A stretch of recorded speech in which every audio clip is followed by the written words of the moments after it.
Nice to be with you again in the new year after we had a short break last week. So, you guys find yourself in the Feywild, in particular a region called Hither.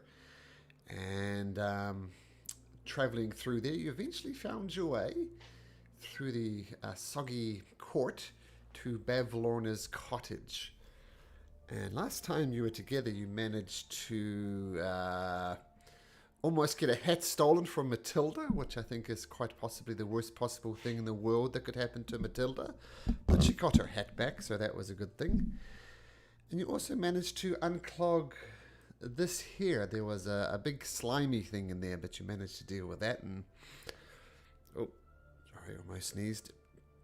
But you managed to defeat that, just barely from memory. And we picked it up last week as you entered the stairs onto the second floor of the cottage, which is exactly where we're going to pick it up from. So, mighty bands of adventurers, what would you like to do? What are these things on the walls? The orange ones and the blue one? Let me give you a description. So,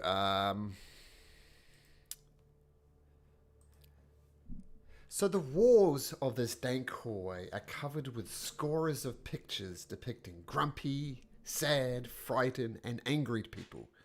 The figures include humans, elves, halflings, bullywugs, and goblins, among others.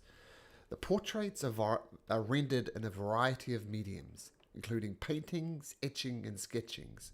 All are displayed in gaudy, gilded frames. And a framed oval mirror 2 feet wide and 5 feet tall hangs in the middle of one wall.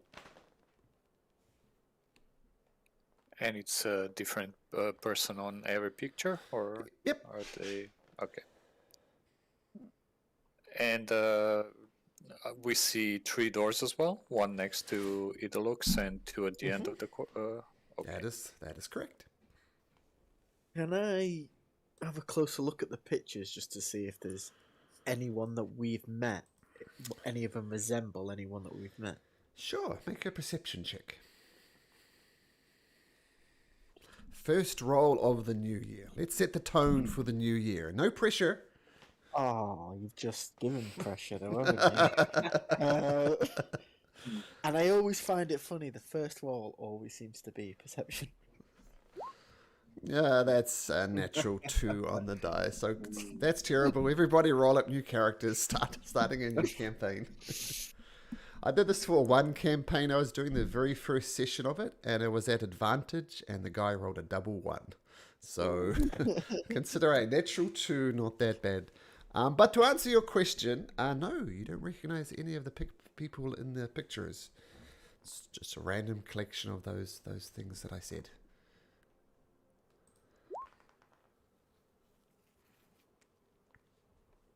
This corridor creeps me out a bit. Idolux, can you hear anything on the other side of that door next to it? Yeah, there's a door here.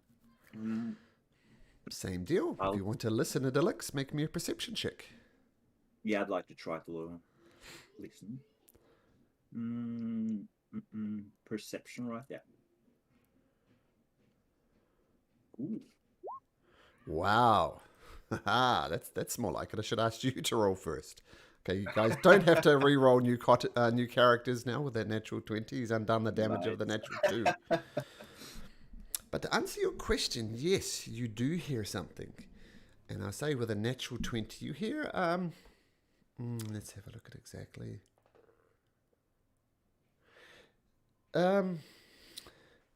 You hear 2 voices. One of them sounds like just a normal woman, I would say. The other one has a distinct croaky, raspy, crackling voice. And one of them, you hear the one with a crackly voice saying, that's Skamitha. She's the worst type of person imaginable. You can't believe how wicked and duplicitous she is. She is just nasty. And oh my goodness, as for Indolin, she's even worse than Scabatha. I despise them both! And you hear the second voice saying, oh yes, I can only imagine you are surely the most patient person imaginable dealing with such horrible people. So I admire you for that, too, dealing with them and not slitting their throats, shall we say. Well, that's at least what they deserve, their throats slit. That's an excellent idea. And they continue to talk in that manner about, they keep on mentioning the names Indolin and Scabatha. Yeah. As I'm listening into the door, I'll like pick up my book and try to write down the most important details. Okay. I'm guessing this is possibly Babylorna talking about her sister, so I'm just gonna write that down. Mm-hmm. That she's talking badly about Scabat and Linen. That there's possibly some kind of feud between them at the moment, possibly. So, yeah, I'm gonna show the others what I've written down, and yeah. Excellent.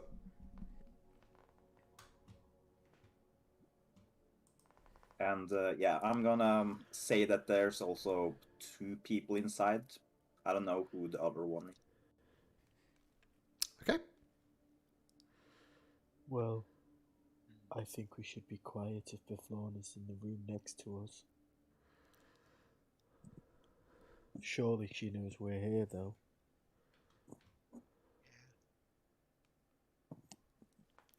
Do we have a plan other than just running circles counterclockwise around her? I think whatever we do, that's the last room we go in.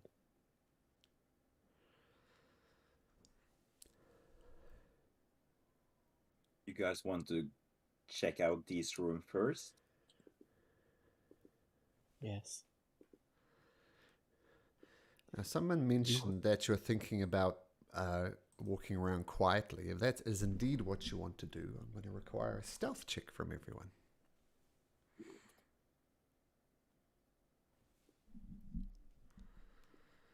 Sure. Not bad. Was that at a disadvantage or advantage? Yeah. Disadvantage. Mm-hmm. Come on, Matilda. Show these fools how it's done. Oh, I rolled. Oh. See, it didn't show up in. Let's have a look. Look at the game log. 14 plus 6, so 20. Wow, there we go. That is exactly how you do it. That explains it. I think I've turned off beyond 20, so I'll just Yeah. reload that. Sure, I do see it in the game log in D&D Beyond, though. Okay, so those are your stealth rolls. Thank you. Don't we have some of Biflorna's brew inside of the bottle? Oh, yeah. Were we not going to try and make her drink that? Hmm. You also have some Fomorian spit, Matilda.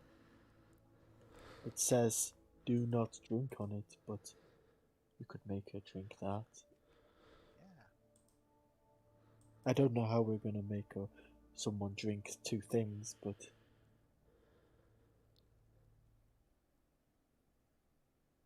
Especially if we're walking counterclockwise at the time.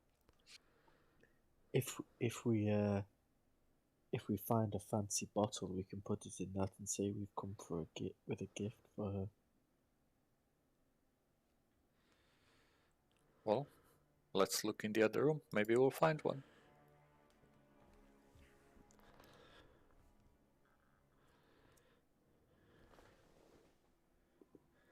Oh, all right. As we walk along, it looks goes. I was considering using the bardic inspiration to increase my stealth, but I'm not gonna do it. Okay. Astraeus. No, I'm not going to say Astraeus. Doesn't make sense. But I will say for Idylix, as you pass this mirror and look casually in the mirror, you see your reflection reflected back at you. But your expression is very muted. Like you're not smiling, you're not frowning, you're kind of just, maybe a half smile on your face. But when you look at it, you're completely bereft of emotion. So, you're not smiling or anything, but you look at it, it's almost like a blank version of Idylix. I was going to say that for Astraeus, but Astraeus is kind of, I didn't want to say it, but kind of looks blank kind of a lot of the time. So that would just be his reflection. so there. Yeah. Kuhn, you didn't notice it. Matilda, you didn't notice. So Australia doesn't notice it, despite his high passive perception, because I don't want to read too much into your character. I imagine that would be a fair assessment. But Idylix, you do notice it. There's just a dull version of Idylix looking back at you. Yeah. Can I stop up by the mirror and try to fake a smile or something and see if it reflects in the mirror as well? Okay, you look into the mirror, crack a smile, and the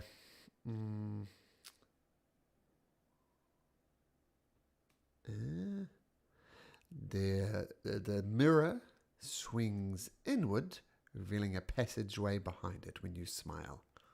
Oh. Okay.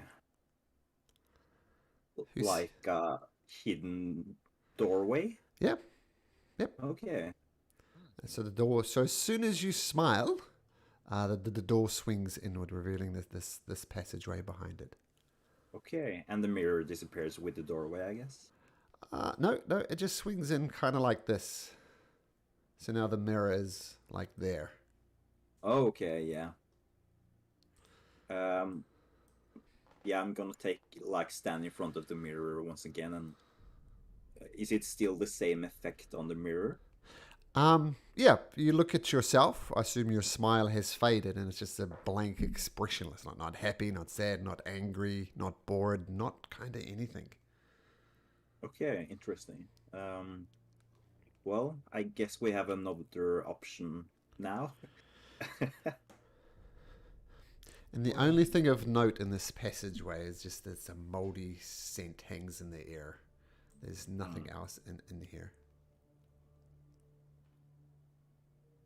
How did you do that? It looks.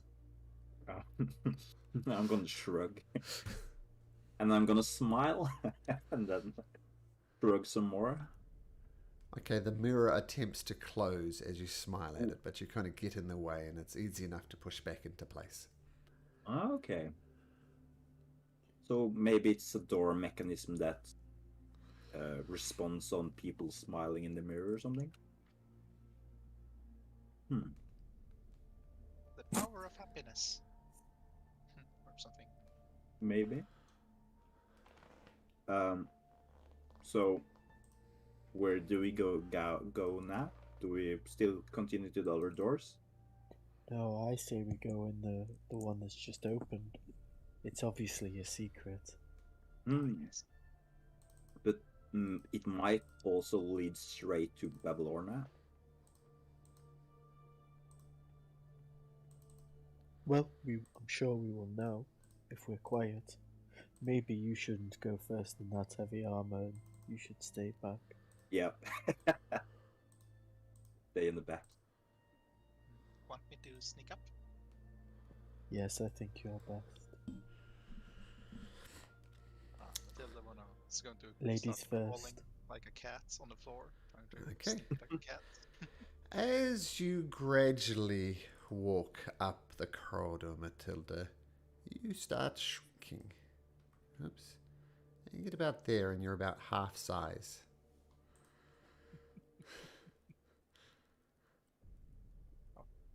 Well, he's gonna look back, look at you guys being all big. Oh, you guys grew! You're so big! Well, I have been eating my greens. Are you saying my 3 inches are back? More We than haven't 3 inches, it's more like 10, 15. Ooh. Why am I closer to the floor? How about maybe you back up towards us, see what happens? I think you keep going till you become subatomic. You're still the same size, Matilda. Oh, I put my nice. hand down so she can jump on. Yeah. You're effectively half size, Matilda, so half of a goblin is pretty small. Let's see. I'm normally 100 centimeters, so half meter sized. Wow. We will be truly Groot and Rocket now. And you on my shoulders. Whee! So you get up on Strayus' shoulders? Oh yes. Okay. Well, So what you're is- very small now. Oh, this is Very fun. small. I don't want to go did, down there. I like my size. Did Sir Fluffy Warts in my hat also shrink down to size? Yes, proportionally. Okay. So Fluffy Warts is half the size again. Wow. Extremely tiny cat. Astraeus, can you make me a strength saving throw, please? Why did the mask go up? Boom! Matilda pops back into her normal size, and you both collapse into a heap on the floor as you're quite ready for that sudden influx of weight. So it seems after about a minute, her size returns. And you did Roll. making a god awful racket. Yeah, I was just gonna ask about that. Mhm. Oh shit. Oh, you're not as small as you were. Oh no. Go down the hallway again. I'm kind of curious about what's down there. If we get back to normal sizes anyway, hopefully. I'll send Sir Fluffy Warts to go look down the hallway, and I'll see through his eyes. Okay, don't we have a what animal is he now? Cat. Can you make him walk counterclockwise down the hall? I can try. Just see if it matters. Okay. So we'll get a token for Mr. Fluffy Warts. Yay, first time. There we go. And I'll just give you control of that. Matilda.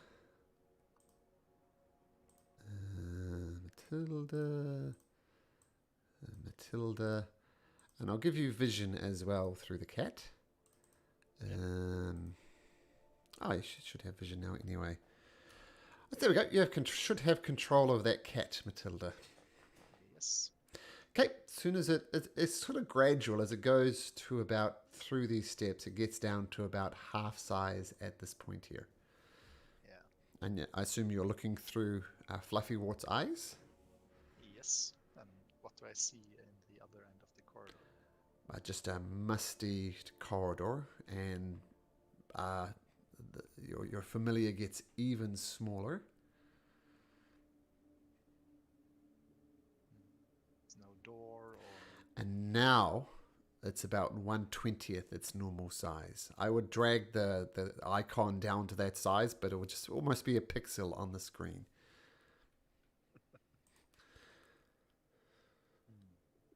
Any holes in the walls? Something to pass through? You look very closely, and let me see if you can see it on the artwork. You see a little teeny tiny door right here at the end of the passageway. It's a 2-inch wide, 4-inch tall, almost like a mouse hole at the base of the wall. But the hole is blocked by a tiny, inside of the hole is a tiny wooden door that is barred on this side by a steel needle. Barred on the same side as Mr. Fluffy Warts. So Mr. Fluffy Warts can see this needle kind of from his or her perspective. It's a massive iron latch holding this door shut, but in reality, it's just a tiny steel needle, almost like a sewing needle. Matilda, what do your cat eyes see? There's a little sort of entryway. It's really tiny, but it's big enough if we go through. And but it's blocked by some sort of needle, so we can't really pass through unless we have some way to remove that needle. Um, Matilda's going to cast. Could your mage hand remove it? Yeah, that's what I was thinking. To mage hand, move the mage hand down the corridor and try to snatch up the needle with the mage hand. Okay, the mage hand itself doesn't shrink down to size, and it says it's a relatively easy thing. You pick the needle up and remove it, and you assume now that the door would swing open.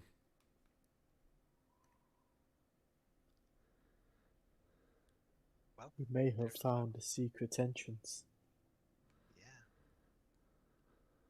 Secret Maybe- entrance to what? Well, that must be the room that Bevlorna and the other person is in. But didn't we hear Bavlorna and the other? Oh, the hallway went right. But do we want to face them so small? Well, it was about a minute until Matilda grew to normal size, so we can get in, and quickly get to somewhere, and then poof, we're big. Maybe I can get underneath her, and then when I go big, she'll go flying up.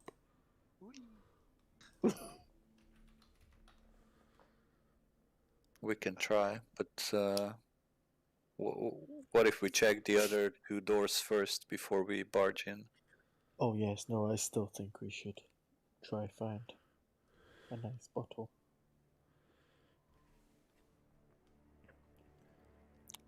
Matilda, you wanna get Mr. Fluffywords back? Oh yeah, I'll lead Fluffyworks back into my hand, where he can kind of sit for a while until he grows bigger, and I'll just put him in my hat. Yeah. After a minute, you get Mr. Fluffywarts returns to his normal size. So I'll just remove the icon from now, but we can move Mr. Fluffywarts back at any point. Well, when I fell over before, I hit my head against the wall and it made a sound, so people definitely know we're here. But no one's come to find us yet. She's probably so arrogant or cocky that she doesn't really think we can do anything to surprise her or something. So But what about that little guy that was knocking on the wall? He might be here somewhere. Plus, she might think that that little guy made noise, not us. Idalux, can you listen through the door if they're still talking or they stopped? Sure. about us. I'm just gonna put my ear up against the door and try to listen for some more voices. I'm going to say, since you rolled so well on your previous perception check, you hear them continue to badmouth Enderlin and Skabatha. Yeah. But do they sound distracted about what's happening in the hallway? I say make an insight check at disadvantage, since you're really Sure. only picking up on vocal cues. Oh. You don't know.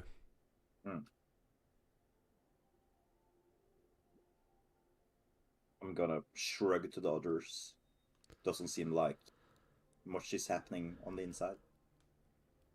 How long have we been up here on the first floor? I'll say less than 10 minutes. Well, it looks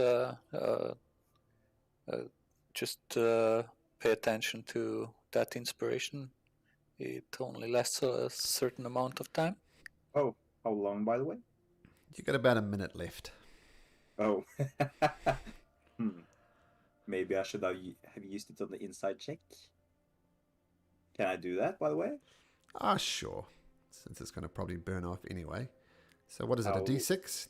D8? No? D6? 6 for It's a now. D6. 10, yeah. Yeah, 10's not great. I mean, it's very hard to, Yeah. determine their motives from voice alone. So, but there we go. Nice. Let's try the other doors. I'll try to listen to see if I can hear anything to the north.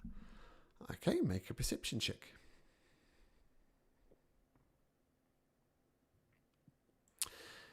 You put your ears against it, listen. You don't hear anything. Southern door then. Okay, same thing. Make me another perception check. Listening closely, you don't hear anything. I'll tell the others. Well, I'll whisper, not to make so I don't make too much noise. I can't hear anything beyond either door, but if you want, you can check again, just in case. I can open the doors with Mage Hand. Which one I'll do you just get to open? the start.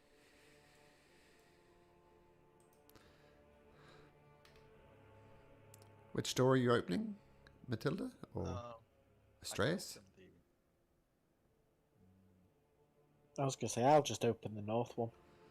Whoop, it swings open. There we go. The mighty I was gonna- adventurer is not defeated by doors. So in this dusty, and this is There's a a dusty bed. and cluttered room. Yeah, it appears to be some type of guest room. There's some, I don't know. There's several shadow boxes hang on the wall. It's nothing magical. I'm not sure what a shadow box is.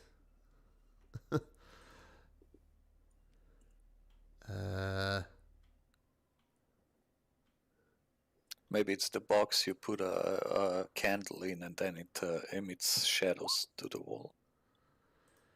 Oh, Like a little these are like flu- it's like almost like a picture frame, but its edges of it are very much extended. So like almost like a shelf, but shaped like a portrait. I don't know. It's not something I'm familiar with. It's odd when they put these things in here. So these are like boxes, we'll say, just attached to the wall. Yeah. And This having a bed's look not at... very clean.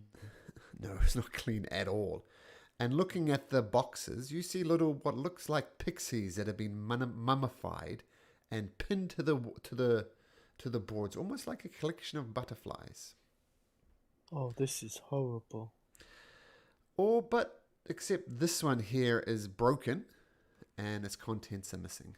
So there we go, butterfly display case. That's what a shadow box is. But these ones have pixies inside of them. Matilda's going Well- to take Sir Fluffy Warts out of her hat, put him on the bed. This is her bed, isn't it? Oh, by the way, just so you know, you can just drag Mr. Fluffy Warts on yourself now, just from the Heroes tab there. So do that whenever you like. Yeah, thank you. But you guys think this is her bed? Could be. No. I mean, she probably lives here alone.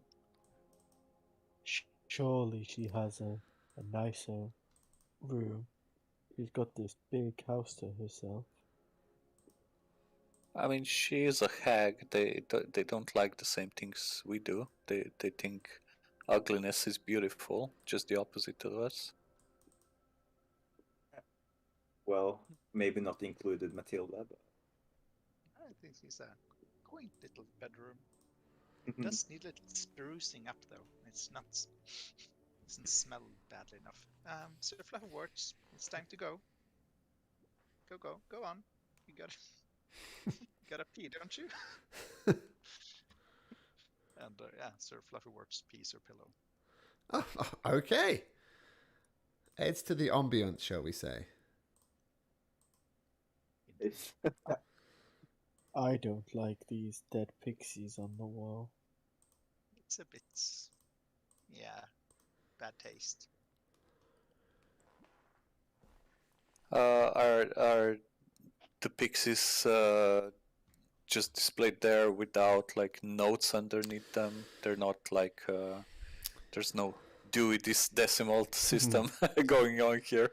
Nope. No, there is no text indicating exactly what it is, as you'd expect on a butterfly. Okay. Shall we check the other room? There's Yeah. doesn't seem to be anything important in here. Should I just open up the door? Sure. Yes. Yeah. Okay. All right. I'll open the door. I love the enthusiasm opening doors. Oh, by the way, just I should have mentioned, all these doors are like the doors you found before. They're very stiff and twisted and rotten and swollen. So it takes a little bit of effort to open it. Not a lot of effort, not anything that requires a strength check, but it is, very swollen and not a clean connection. But regardless, so you see there's two exits from this room, and one leading to a balcony of some sort that you can see from there, Astraeus. Above each door, mounted on a wooden plaque, is a severed goblin. A goblin head with its mouth agape. Other furnishings include a sideboard, cupboards, doors made of wood-framed glass, and a large banquet table covered with plates of half-eaten food and a swarm of feasting flies. A chandelier hangs above the table, its tallow candles filling the room with a dim flickering light. 6 mismatched chairs flank the table, 3 chairs per side. This time, Goblin. Coon. Go on, you first. Dylan seemed to point to the goblin head. Oh, it's my grandpa. Oh, No, that's it's not not. I'm nice. just kidding. I never known any goblins actually. This time, Coon, if you clean these plates and something attacks us, pay attention, please. I'll leave these plates be. Thank you. Okay. Can I check? Open up the door to the Sure. what's it called again? Balcony. Yep. Easy enough to do.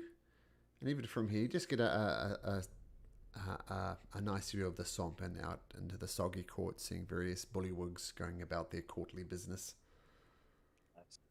Based on bearings, would that be the side that the balloon is on? Let's have a look. Because we're at the west side of the. Let's see. yeah. You're on the west side. Well, let's drag you briefly back onto the other. Where is it? There it is. So yes, you are on the western side of the cottage. So yes, you're right about here, and yes, you would see the balloon. Okay.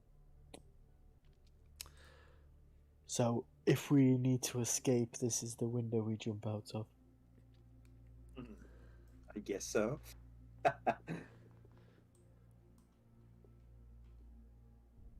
By the way, can we see the clothing lines from the balcony? Let's have a look. Clothesline. No, not from this balcony. It's attached somewhere else, but not to this one. You singed them anyway, didn't you? So they can't be reattached. Yeah, I was wondering if they were repaired, perhaps. No, they are not repaired. So that is a good point. But you do see people attempting to repair them. But it is not yet repaired. Okay, that's good.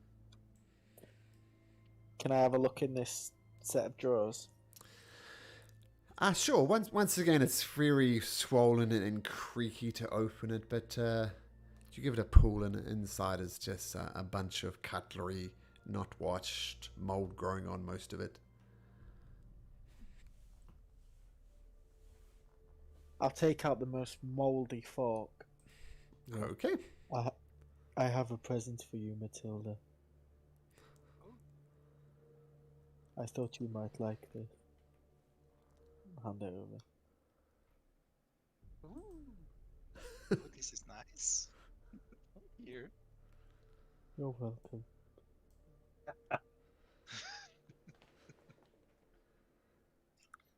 Would- Can you remind me? One of you has the mending cantrip. Who was it?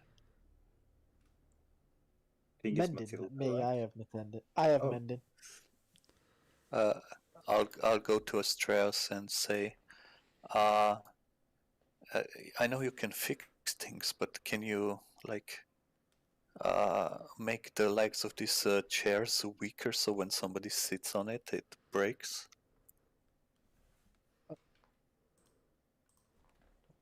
So,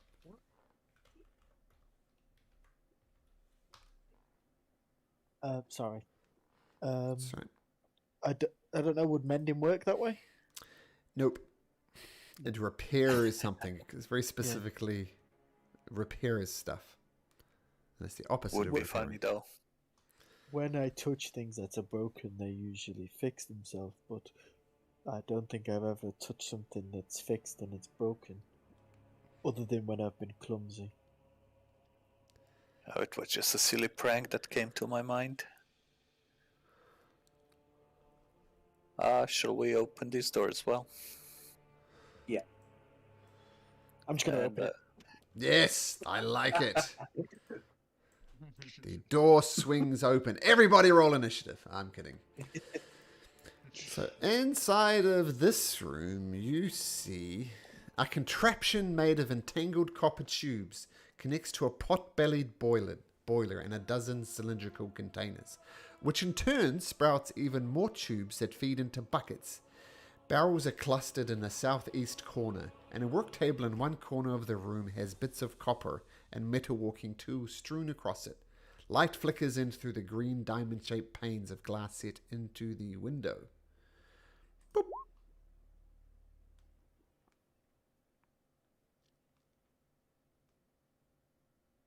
Is this contraption like working? Is it like sort of steampunk? Like, You know, well, it's definitely steampunk-like, but it doesn't appear to be functioning at the moment. Like there's no steam rising from it or anything like that.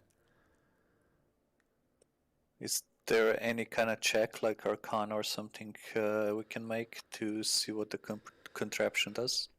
I'd love to check it out. Okay, make a. So who's having a closer look? Because it's going to be a nature check for this one, not Arcana. I mean, I'll take a look. But Okay. everybody can probably, right? Okay, everybody make me a nature check then as you get a closer look at this. Okay. Coon, you don't know. Any guesses from the players what this is? Let's see. Distillery? It is absolutely a distillery. And can I have every... Oh, well, actually, Coon, can you make me a dexterity saving throw, please?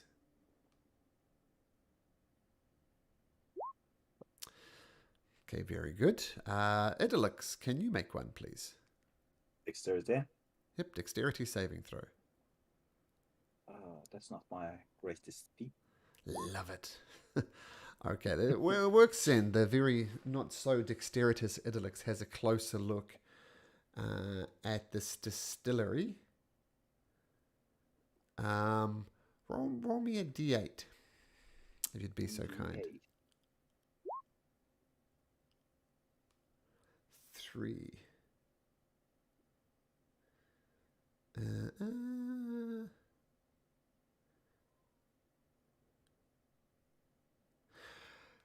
Okay, as you're looking closer to that, Alex, you notice there's some residue pressure in one of these things. And as you're taking a closer look, you slip and knock this piece off. And the stool starts shaking. Pressure pulls up. It looks going to explode, but then the pressure decreases again. But it seems you almost caused this distillery to explode. Ooh. Well, So, I don't know, it's a distillery. With that check, which is good, because I don't drink. What is this, guys? Matilda, do you know what this is? I guess it's to make her potions, perhaps.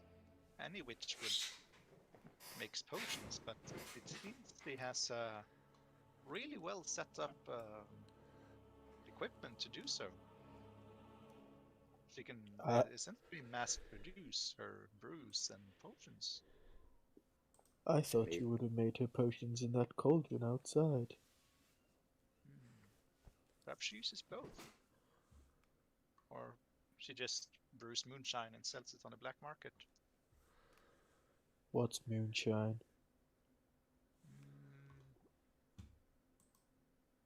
Kind of like water, but stings really bad. Oh. I don't know why you'd want to drink that. Some people are strange. But is the distillery active? Like, is something brewing right now? No. Okay. Like Matilda would probably know that kind of things would drip out of these copper pipes at the end, and drip by drip they'd drip into the barrels, but there's nothing dripping out of it at the moment. But there was something active which Idlix almost killed you all on, but yeah, nothing actively distilling, I guess would be the way to describe it. Maybe we could try to open up these barrels to see if there's something that's been made earlier stored away. While somebody does that, I'll just listen at the door, see if anyone's coming. Okay, Kuhn, make a perception check. There you go, him. Psst, psst, psst, psst, psst. Mr. Fluffy Words. Psst, psst, psst, psst, psst.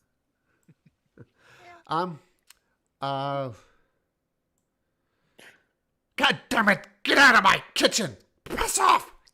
Go! Leave! Get out of here! Piss off! Is what you hear. Oh, Sounded like Gollum, that. I am no Andy Serkis, alas. Someone checking out the barrels? yeah, I'll just pick up the lid of one of the barrels. Okay, so you pick up the lid of one of the barrels, and what comes out is a dreadful smell, but almost smells like some type of fungus or something like that. You suspect maybe she's using mushrooms or fungus or something like that to brew this alcohol. And that alcohol smell that you get as well comes off. So this smells like mushroomy alcohol. Quite high. You can just tell by the smell of the alcohol. It's a very high alcoholic concentration. Interesting. Is it the same in the other barrels as well? If I try to open up those lids? Yep. Each one of them is filled to the brim with this homemade brew. Yeah, I'm gonna put the lid back on everything because it smells horrible. Mm-hmm. Matilda's going to give it a little taste.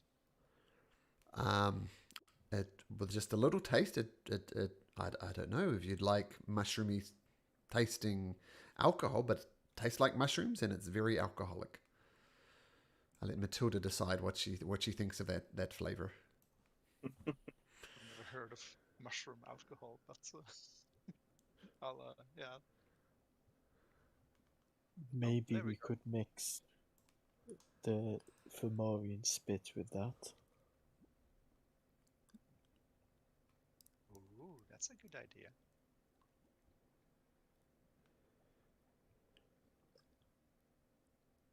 Are there any containers we could use, sort of glasses or? There were probably some in the kitchen or the dining area, whatever that was. There are buckets underneath these contraptions here, 6 of them, which you could use to store alcohol if you wanted to. But it's a bucket-sized thing. We'll have to go into the kitchen. And there's Can I just ask what was it that we got from the cauldron? Was it like a stew that made you stop Yep. talking, or made you a Me- frog? I can't remember. I can't remember either, but let me quickly look it up. I've written So it down as bottle of stew D18. a stew which turned Matilda into a frog. Yeah, D8, probably D18, I suspect. D18. Yeah. Yep. Yeah, that's what happened. Matilda drank from it and she turned into a frog.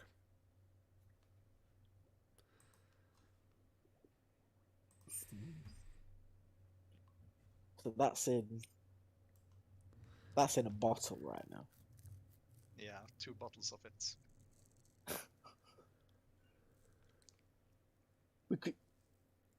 We could empty one of those bottles and use that, Yeah. and like use prestidigitation to clean it up and make it look. Well, no, she doesn't like nice things, does she? She likes horrible things. So Yeah. use prestidigitation to make it look horrible, Yeah. and grimy and dirty, and Yeah. Yeah, I'll pour out one of my bottles of stew. And, Okay. dirty it up with prestidigitation and Okay. yeah, pour some mushroom alcohol into it. Done. Easy enough to do. Now it's obvious to everybody. You hear clattering and cursing coming through this door.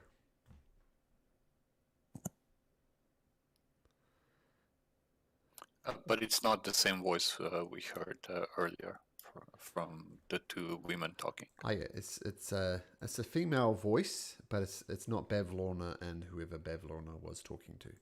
It's a distinctly different voice. Is Don't there forget- like a... go ahead.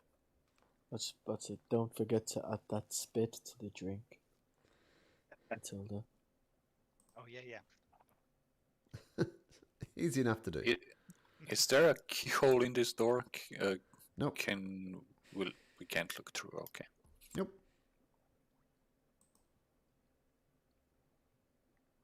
Well, I say we go in. Is there a way to barricade the door? Like, To what, that door? glue it, barricade it. Make sure Okay. nobody comes through. Yeah. Well, you can certainly try. Classic DM response. We could place a barrel in front of the door, but why do we want to block it?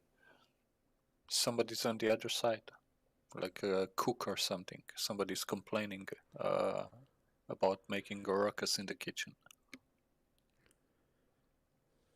I do have a feeling like it's the same person that told us that we couldn't stay in the house. The quick one.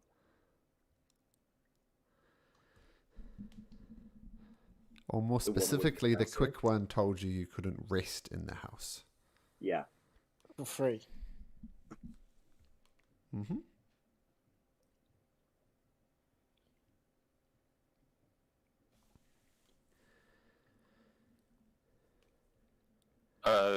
Can we tell by the hinges, does the door open into our room or into the other room?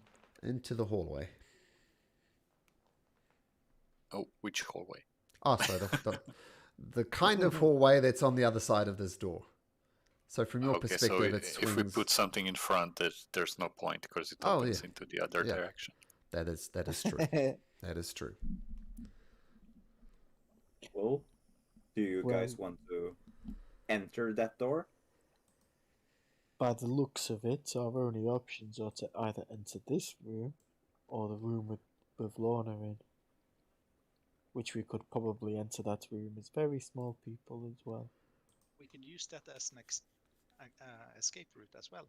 If we're discovered and the hag comes running for us, we can just leg it for the tiny corridor. But we would be large. We couldn't fit in. No, we would be turned small as we go through the corridor. And, well, they couldn't follow us. Perhaps. If we were still small, yeah. Yeah. But if we were already big, then that escape route is like out of the question. That's true. Go on, open the door. Doors don't defeat me. Yeah, let's open the door. Boop.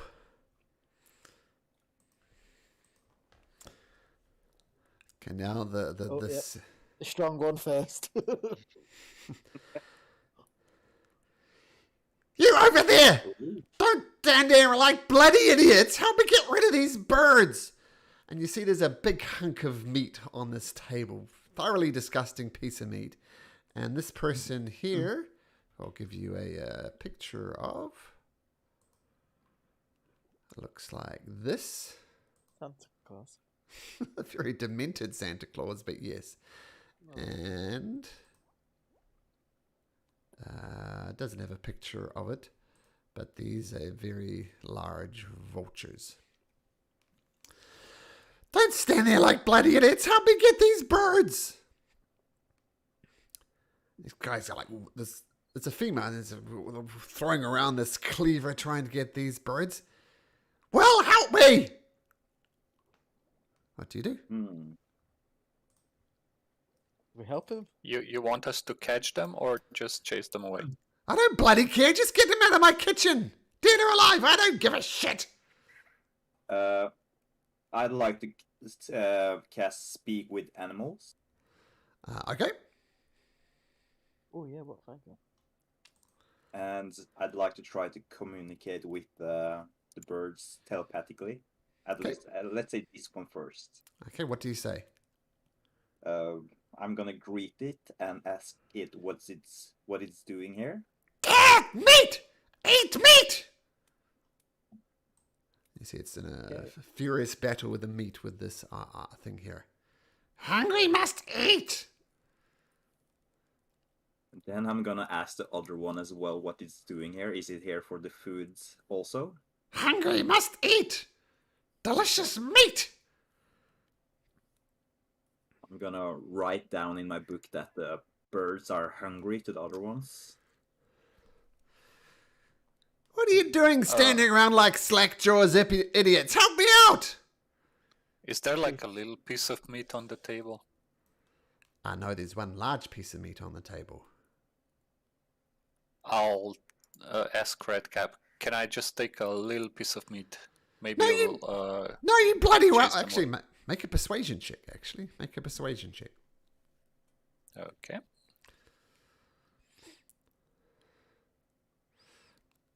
Sure, just a tiny... It's actually a 19 because I can't roll lower. Sure. So No, 19. it's an 18. Sorry, 18 is my minimum. Oh, yes. 10 minimum on the dice, right? So, yes. Fine. Chop off a little piece, but hurry up about it. Gotta serve that evil old hag. She's hungry. Hurry up. I'll get a dagger, cut off a little piece, just something as a hors d'oeuvre for the birds, and I'll cast prestidigitation on it to make it taste like acid, and I'll throw it to a bird and tell, was it Idolux that was speaking with them? I'm speaking with animals now. I'll tell Idolux, can you tell them that this meat is bad for them? They can taste this little one and they'll see that it's really bad. Sure. Yeah, I'm gonna nod to Kuhn. I'm gonna take the meat in my hand and I'm gonna say to the birds that you can taste some of the meat, but it's really bad for you. But after you have had this meat, you have to leave. Give it to me. Give it to me. Give it to me. Give it to me. And I'm gonna tear one piece, the meat piece in half, and give one piece to each of the birds. Okay, and it tastes like acid, right? So it's not going to taste good at all. No one likes eating acid. I'm going to say make an animal handling check at advantage. Who is feeding it? A Strays. No, Idolux, yeah. Oh, sorry, Idolux, yes. I always get those names backwards, yes. Idolux. Animal handling at advantage. Oh, 6/6. What? A 6/6, yeah, well, is your animal handling plus... Wait. I know you rolled a 6 Check plus... animal health. Yeah, why is it 18? It should be 12. Yeah, it would be 12. I don't know why it says 18. That is a 6 bit plus odd. 6, Plus 6. and then add 6. Oh, why? I don't know. No, I'm going to say, well, anyway, 12 would be sufficient anyway. I wasn't giving it a very high difficulty class. The vultures take and you hear them say, yeah, disgusting. Let's go find some bullywugs to eat. And they fly out the window. This part I'm just going to say to Matilda, I find it weird how he spoke to those birds when he's not spoken to us yet.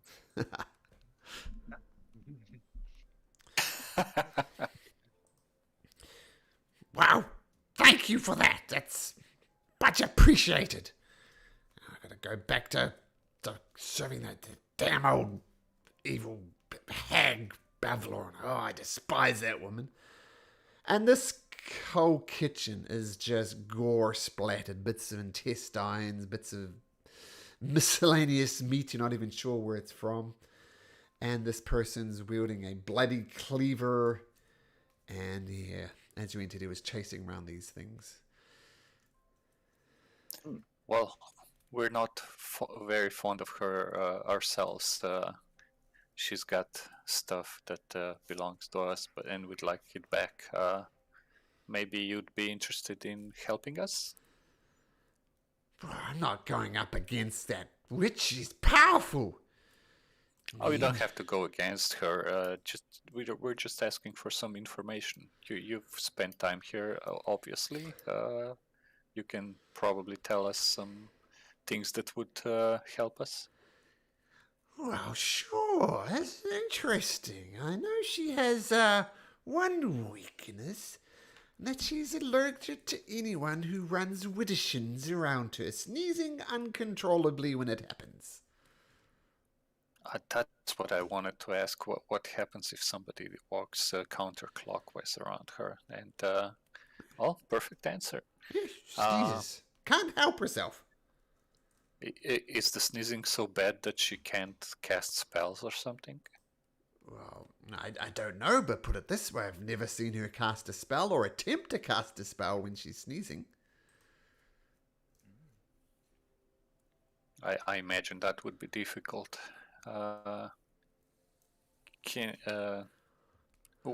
are you doing here, by the way? I mean, if you don't want to be here, are you like a slave or a indentured servant or something like that? Is she forcing you to work here? I'm just a bloody cook. It's what I do. I'm forbidden to leave, so I don't leave. And you cheeky sod, I'll give you a slap around the face if bloody Bevlorna didn't bar me from doing that. Why are you forbidden to leave? I don't know. Hags are hags. Get a decent living here. I feed off the scraps. Better than most do. I wouldn't like to eat this. Now, to each his own. Does she eat raw meat? You don't cook it? It usually comes out, the meat that I cook is half blackened to a crisp and half of bloody as hell, and she tends to like it that way.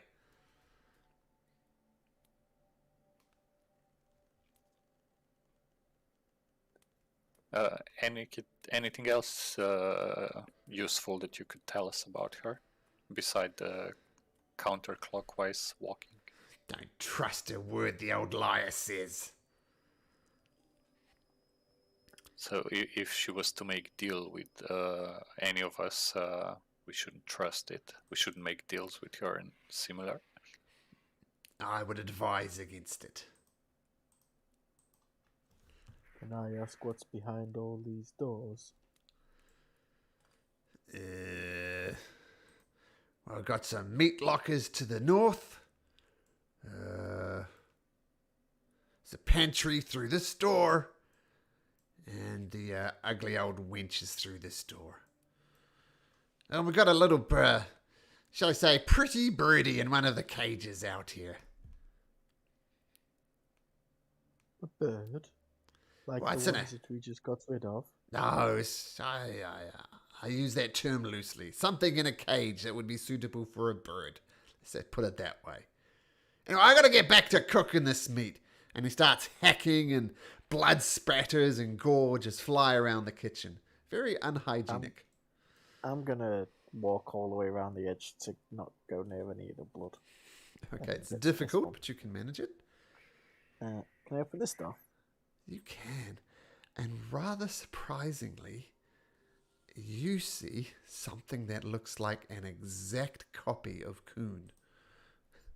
It is. Oh wow. Do you see it, Coon? My evil twin brother. Looks Hello, like this. Coon. Well, of course, they've just happened to use the same icon as Greg used, but yes, it is a satyr. Satire? How do you say it? Satire? Satyr? I say satyr. Satyr, that sounds like a good one.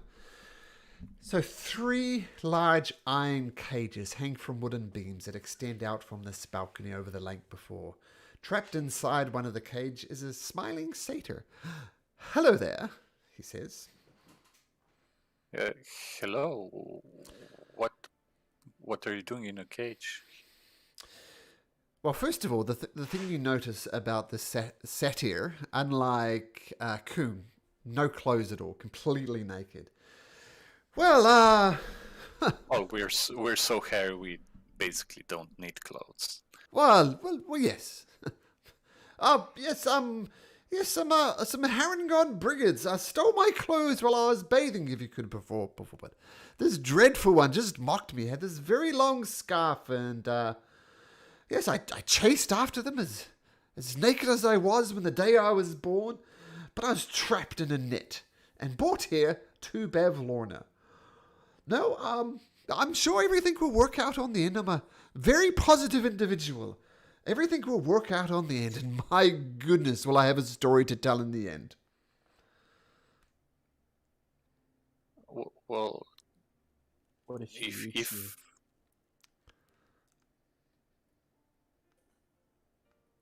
yeah, are you gonna become her lunch? Oh, lunch? I hope not. Oh dear, maybe he is going to eat me. Would you mind being a terribly good chap and release me? I would sure appreciate it. Of course, I can even provide some clothes for you. Oh, fantastic. They're pretty much the same size as mine. Well, maybe they'll be like an inch short or something. Trust me, any clothes are better than these clothes. But as you see, the cage is in fact locked. I'm not sure if there's any dexterous people amongst you, but yes, this cage is indeed locked. I won't be able to get out of it until one of you could undo the lock, perhaps. Our dragon friend here could maybe rip the lock off. Well, yes, subtlety or strength. Both are undervalued arts. Anyway, be a good chap. If somebody's gonna smash it, I can cast a spell that'll make sound disappear. It'll be quiet. I think we've already made enough noise. Yeah, but they didn't seem to care about it, I guess. Nobody came after us. Idalux, can you see if you can pull this door off this cage? Or this naked satire here? Try to pull the door off the cage. You can certainly try. I'll cast silence on the area, just in case. What Okay. is the cage made out of? Iron. Iron. Oh. I'm gonna give guidance. Okay. You can't because guidance requires a verbal component. Damn Damn you, Silence! Oh. I'm gonna still try to give guidance. Okay, you I try. just I gesture like, what are you saying? I can't hear you. Okay, so yes, finally, a character does not get to use guidance. I mean, your guy's default thing is, I'll help him with guidance at advantage with a D4, but you're definitely not getting the D4 this time. This lasts 10 minutes. You can just, walk out of the and room. Yeah. Well, actually, this is interesting. This is a radius of 120 feet. Ooh. No, it's 20 feet radius, Oh, but it's you're a right. range of 20. Oh. Okay. So what point did you cast it? So it covers the balcony and the setter, the cage. Okay. Thing is, it doesn't say it. Does it pass through walls? Silence. There's. So I'm the same thing. If I sent it on, Wow, it's you that position it big? where you want. Like this, probably. Okay, so we'll lock that into place.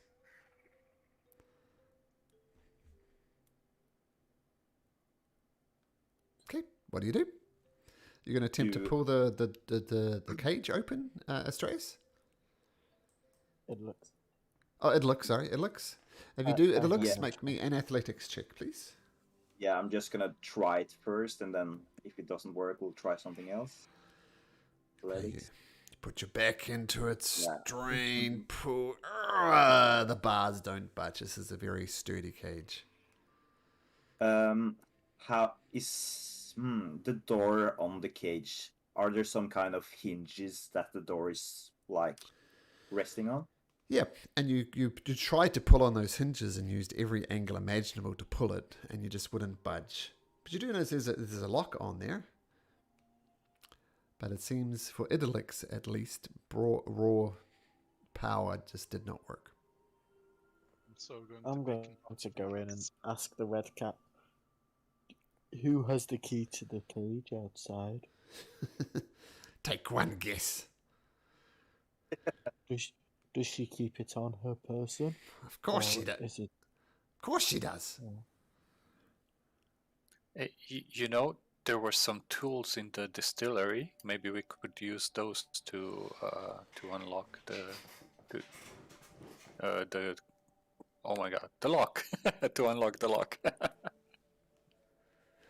I'll go get some.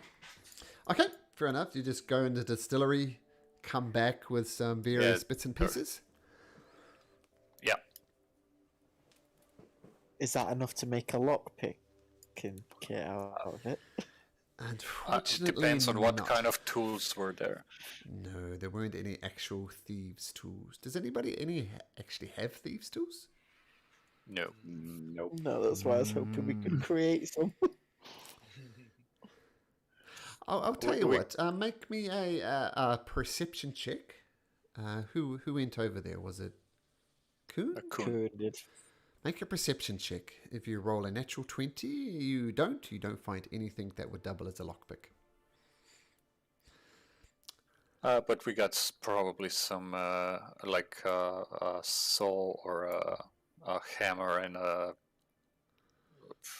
don't know what a pit Chisel, maybe? to smash it with. You can certainly try. I have a mace.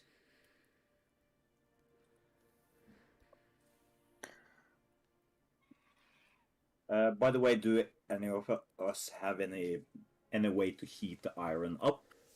Like some kind of fire magic or something? I would assume that the metal would be easier to break when it's hot. No, my damage is radiant or thunder. And I assume you're having these conversations out here. Yeah, I'm writing in my book, so I guess it doesn't matter. Yeah, if I it doesn't say matter it for or not. Idylix. Yep. I'll gesture Idylix to come closer so he can hear us, and I'll say, just try and smash it. and I trust you can do it, and I'll give him inspiration. And the stars guide you. Guidance. Sure. Okay. So it was bardic Well- inspiration, right? Yes. And guidance. And guidance. That's going to be a plus d6 and a plus d4. Well, I guess let's try. And hit. Should I hit the hinges or the lock with the mace? First one, if it doesn't work, the other. Yeah, sure. I'll try the hinges first to see if they budge at all when I try to hit it. You actually have ha- fire magic. yeah, what are you heating it with? I'll hit it with my gemstone mace. Oh. Just my mace, basically. So I thought you said heat it, as in Okay. to make it hot. So Oh, I can't heat Oh, it. sorry. So Someone else you're has to hitting do it. it, I guess. Okay, sorry. Yeah, Okay. unless someone wanted to heat it up first, that would be better, I think. Those I don't think guys- any of us have fire. Okay. Right. Yeah, then I guess this is all we can do, or at least try to do. I could coat it with acid splash, perhaps. That's just a cantrip, though. Well, It still weakens the object, so sure. it's worth a try at least. Yeah, I'll try to coat it with a vial of acid from acid splash. Is that do you make a spell attack roll with that? That's a saving throw. Okay, Dex so 15. So I'm going to assume you just put it on there easily enough then. And the metal singes just a little bit. And so it looks you're going to attack it, the lock, just brute force it with a hammer. Yeah, I'll With your try mace? to do that. Okay. Yeah. Now normally, doing subsequent checks like this would oppose the difficulty class would go up because you're trying it a second time. But I'm going to say with the acid that counteracts that. So I'm going to say the dexterity check is just as hard as it was. The athletics check is just as hard as it was before, but you can add your Okay. d6 and your d4 onto it. Okay. So you want me to roll another athletics? Yes. Yes. All right. Ooh. Okay. Ah! Nice. D6 and D4. Mm-hmm. Yeah, and a D4 first.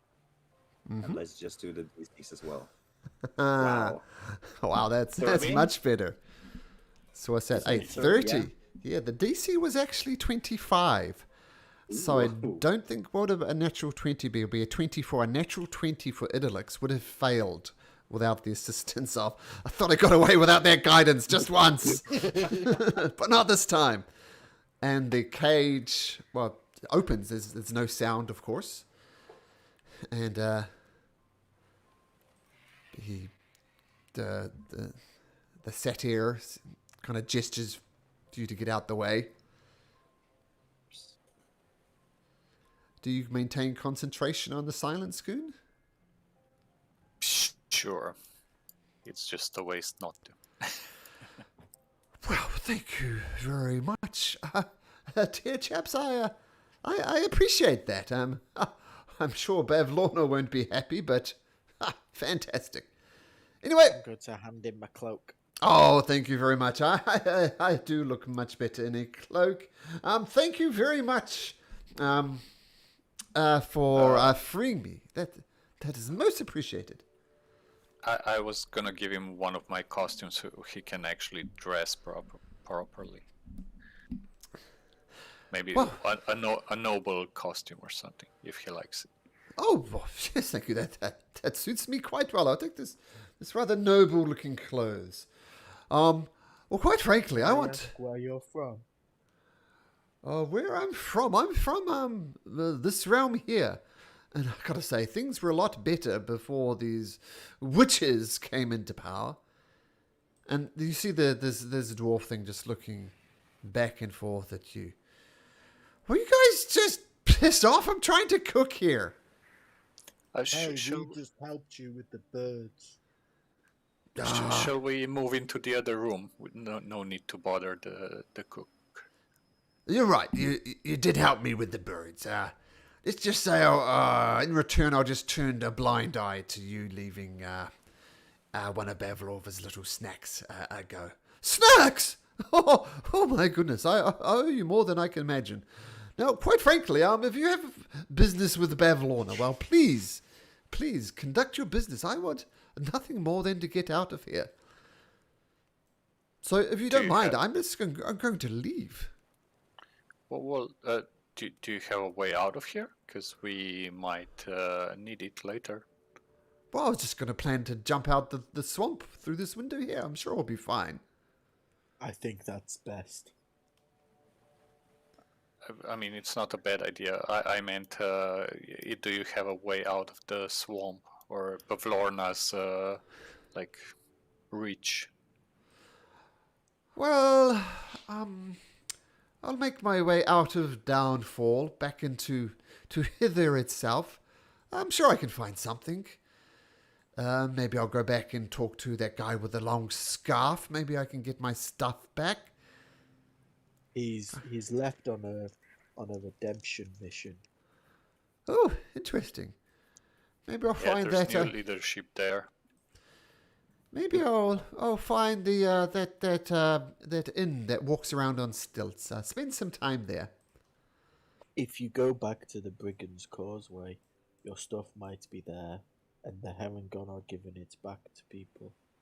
Oh, Yeah, to tell them you know us and you're our friend. They might just give it to you without too much fuss. But don't mention me. well, I won't mention you because it seems we've lost all civility. Because I've not introduced myself. My name is Vansel. A pleasure to meet your acquaintance. My would-be my heroes at time of need. So I definitely won't mention your name because I don't know your name. Thank you. Well, my name is Kuhn. I'm a bard, and I came here to find something I lost, as did all the others here. Well, best of luck to you. How did you end up here in a cage? Well, I was bathing. Brigand stole my clothes, and I tried to chase him and was caught in a trap with Bavlorna. I did tell you this before, but that's understandable. That you might forget. Of course. I had other things on my mind. Sorry. Of course. Perhaps you're looking at your character sheet, seeing what spells you had available? Something like that? Yes, of course. I think he was admiring your body. Maybe I was just thinking you look familiar. Have we met? I don't think so. I must say that you're a very handsome chap. Likewise. Get a room, you two. Do we have time? Oh, make a persuasion check if you'd like, Kuhn. We don't have time. We're right next to the hag's room. Time for fun and games, maybe but if now we is meet not again. the time. Or maybe. So, I hope we see you out there, Vansel. well, I'll tell you what. Look on your travels. Yes, of course. I do believe I owe you a favor, though. He looks around and finds a stick, just like a loose piece of furniture almost. He whispers into it, and since Kuhn looks a lot like him, he hands him this stick. And he says, so this is, so as he hands you the stick, this tiny flower pokes out the end of the stick, like a daisy almost. And it says, this will bring you good luck for the next wee while at least. Until this flower wilts, you'll gain much luck from that. And he hands you something that will function as a stone of good luck. And if you don't know what that is, I'll just bring it up. Nice. Thank you. I'll treasure it always. Now, the art is wrong for this, but it functions like that. That's pretty good for a bard, I think. It does That's require really good. attunement. And I'll say the moment you attune to it, that's when the 24 hours will start.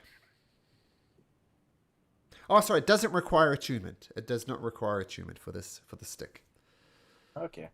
So for the next 24 hours, Kuhn, you have +1 on saving throws and ability checks.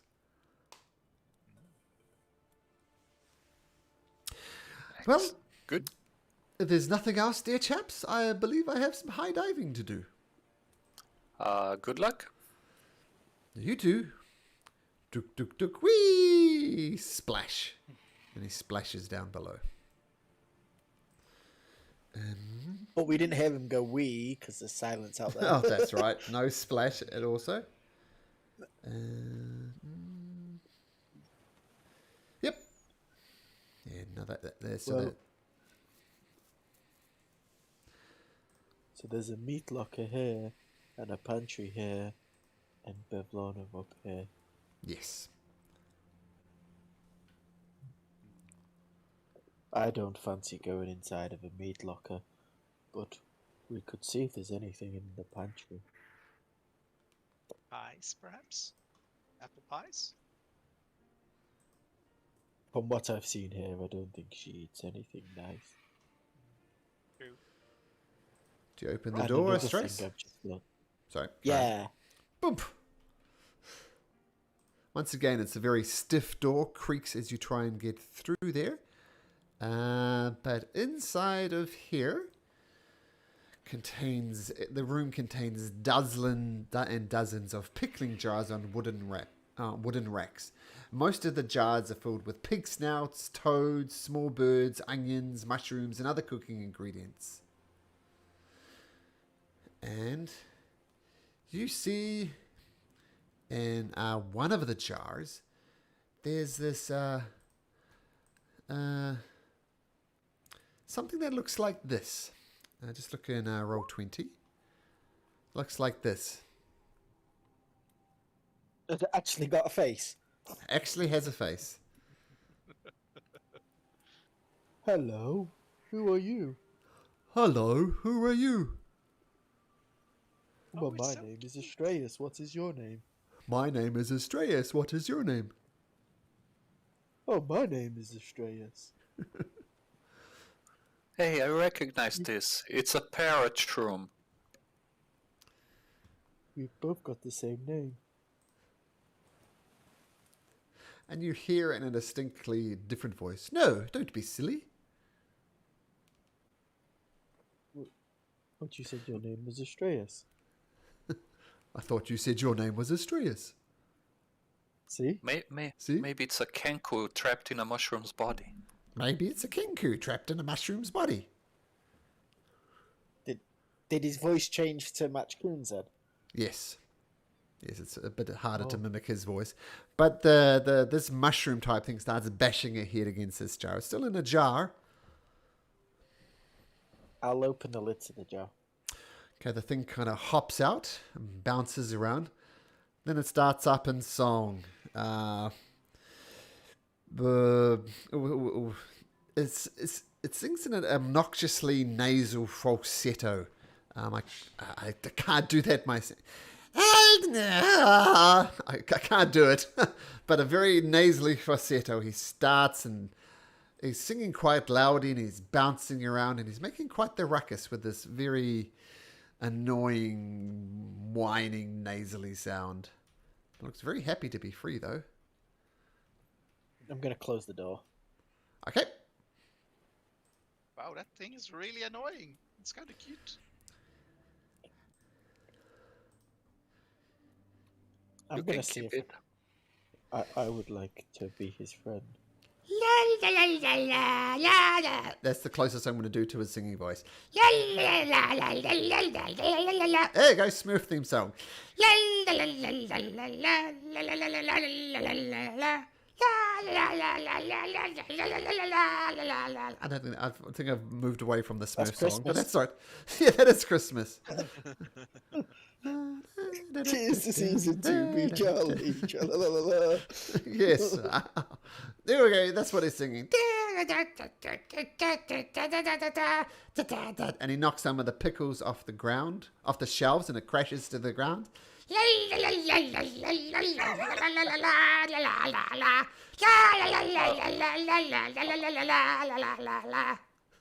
Start accompanying his song with a lyre. Hey, make a performance check. Oh, my D&D Beyond crashed. 1 second. It sounds like Just a natural one to me. refreshing. That's exactly what it said on the page. The API rolled a natural one. That was the error on the page. There we go.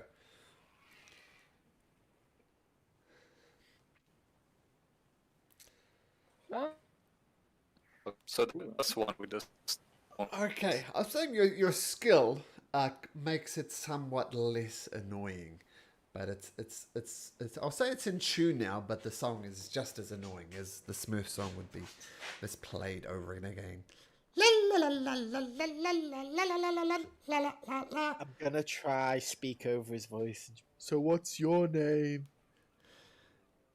Let's not be too loud. We're right next to Bavlorna's room, remember? There's a mushroom singing and you're playing a lyre. I Yeah. think she's definitely heard us. Yeah, I haven't thought of that. I'll stop playing and try to grab the mushroom. You can call me Camp. Okay, try and grab the mushroom if you like. Hi, Cam. Okay, make a athletics or acrobatics check. Ooh. Slippery fella. Disappears between your legs, Astraeus. Bounces up, grabs hold of the door handle.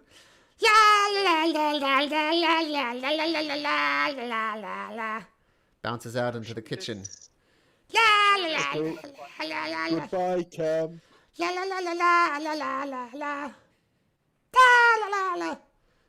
Hello, my name is Astraeus.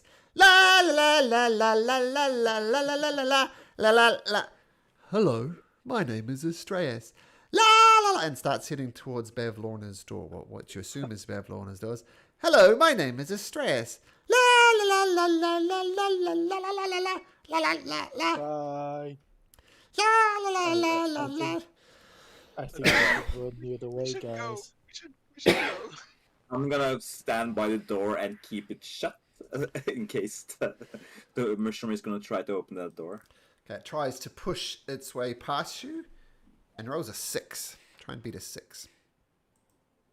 Overpowered by a mushroom, perhaps? Maybe. Strength or athletics? Athletics, if you like. It's the same, actually. There we go. Congratulations. You've beat a creature who has a strength score of literally 1. Had a -5 on that roll. So it just bounces off you, Astraeus. You barely have to do anything. And it ducks between your leg again, Astraeus. Hello, my name is Astraeus. I'm gonna Yep. try and grab him. Okay. It's going to try and slip away. Oh, rolls a 17 on its Oh, I can dexterity. beat that. Not with that attitude. La la la la la la la la. Goes up to the dwarf thing, says, "Hello, my name is Astraeus." La la la la la la la la la la la la la la la I'm gonna la. go up to the dwarf thing and go. My name is also Astraeus. I don't bloody give a shit. La la la la la la. Do you know why this thing is singing and saying his name is Astraeus? I'll close the door. Okay. Yeah, you probably noticed that. Is there a way to bar the door or lock it? No, it's just a door. There's no locking mechanism. But on the other hand, you hope hear it it. doesn't open it. Well, you don't hear, but you hear the vibration of a thumping coming from the other side. Are you trying to bar it, Kuhn? Sure. How? Yeah. Just break the Is handle. there There is a handle, Yeah, that's true. that doesn't help? Yeah, if you break the handle, he can't open it. I'll step outside and I'll ask someone to get something heavy so we can bar the door. Okay. As you're doing that, the creature tries to open the door. And oh, wow, that's about as good as it can do. It rolls a 12 on its strength check. Come on, you can beat a mushroom coon. With an athletics check. It rolled an oh! Exactly. La la la la la la la la. My name is Astraeus. La la la. Starts dancing on the table. My name is Astraeus. La la la la la la la. Mr. Dwarf, I don't usually condone this. La If he's la la annoying la. you can get rid of him if you wish. Brings down a wicked cleaver. Boomp. Rolls an 11. And misses. La la la la la la la la la la la la la la. My name is Astraeus. La la la la la la la la. I'm gonna try to go up to it and say, my name is Bavlorna, and I regularly poop and piss my pants. My name is Bavlorna, and I regularly poop and pee my pants. La la la la la la la la. My name is Bavlorna. I regularly poo and peep my pants. La la la la. Okay, Idalux, you can let him through to that room now. La la. but- Eventually, it wanders over there. I'm gonna open the door slightly for it, actually. Okay, to do that, I'm going to make you make a sleight of hand check. At disadvantage, because the door is very creaky and stuck in place. If you don't want to do it, that's fine. But it's going to be tricky. Sleight I'm of gonna hand try at it. disadvantage because the door is pretty, swole. It is a swole door. I 7. say we... Yeah, I just went for it. Okay. Well, I'll tell you what you see, and we'll resolve that sleight of hand in a second. So, you see in this room, you see... oops, that's not the right one. Bavlorna. I see that annoying little thing. Two creatures having a conversation over tea in the middle of this room. The first figure sitting in a time-worn armchair. She is tall, lean, and a woman of grey complexion, dressed in black with a wide-brimmed hat obscuring her eyes. The other creature is a toad-like creature with bulging eyes and crackled skin. It is clad in a shapeless garment and sits on one end of a love seat with its leg pulled up beneath it. Flies flit in and out of its mouth, which hangs agape when it isn't speaking. Two tiny versions of the creatures, these things, cling to her like pets. And of course the room is filthy. Dirty bits of dishes and bits of discarded food lie everywhere. The furniture was perhaps one of a fine quality, but now stains of a mysterious origin mottle every surface, and the upholstery has been patched numerous times. Set with its back to the wall in one corner is a hulking wooden cabinet. Sturdy legs support the bottom of the cabinet 6 inches above the floor, which is this cabinet over here. And so you know that if you entered in shrunken form, you'd be under that cabinet. Now, let me show you some art. This, as you might have guessed, is Bavlorna Brightstraw. Oh, wow. And this is the figure that is sipping tea with her. Oops. Sorry, just going to change one thing. It reveals a bit too much. This is what... Oops. This is the creature in the other side. And you open the door. Your little friend Camp, who he said, says, la la la la la la la la la la la. My name is Astraeus. La la la. My name is Pavlova Brightshore, and I poo and pee in my pants. I'm gonna move away from the door. And you hear Bavlona say, "Ow! Get rid of that thing!" And let's see if it can get rid of it. It's going to make a dexterity check against the mushroom. And you see these very, very quick creatures. Picks up the mushroom. Very, very fast. And you see it just throw the mushroom out into the swamp. And then speeds back. Again, these things have a base movement speed of 120. As he throws it, I'm gonna do one of my big waves. Bye, con. And before you had a chance to move away, this kind of happens at the same time. So I'm going to move you back there, Astraeus. You can move again if you like.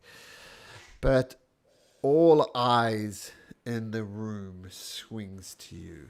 And the toad-like creature speaks to you in a low, croaking voice. What act of desperation compelled you to enter my home, darling? Well, before I have any time to respond at all, I'm just gonna move away from the door. Back to what feels like a much safer space. Look, you need to come and talk to me. I really must insist. You don't want to make me angry, do you? Come on, you've been thumping around my cottage. I know there's more than one of you. Come and say hi. I'll just look to the others and go, should we all go? I don't know. Yeah, I'll move forward. Just because I get to, I'm just gonna say to Matilda as she goes in, hopefully the stars will guide you. Guidance, obviously. Oh, thank you. Okay, so we'll just put it's technically a concentration spell, so we'll put that there to remind us that you're concentrating. So I ask you once again, what act of desperation compels you to enter my house, little darlings? We Well, have a gift. You have a gift? You came all this way, sneaking around my house to bring me a gift. Why, pray tell, did you have to sneak to do that? We didn't sneak, obviously. We made lots of noise. We did. We didn't know what room you were in, and we looked all over the house for you. Now we found you. Make a deception check, both of you.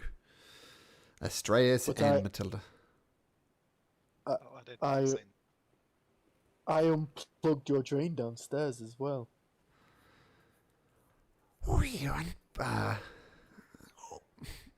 okay, I'm going to say with that 13 and oh, you've unplugged my drain. Wow, that is fantastic.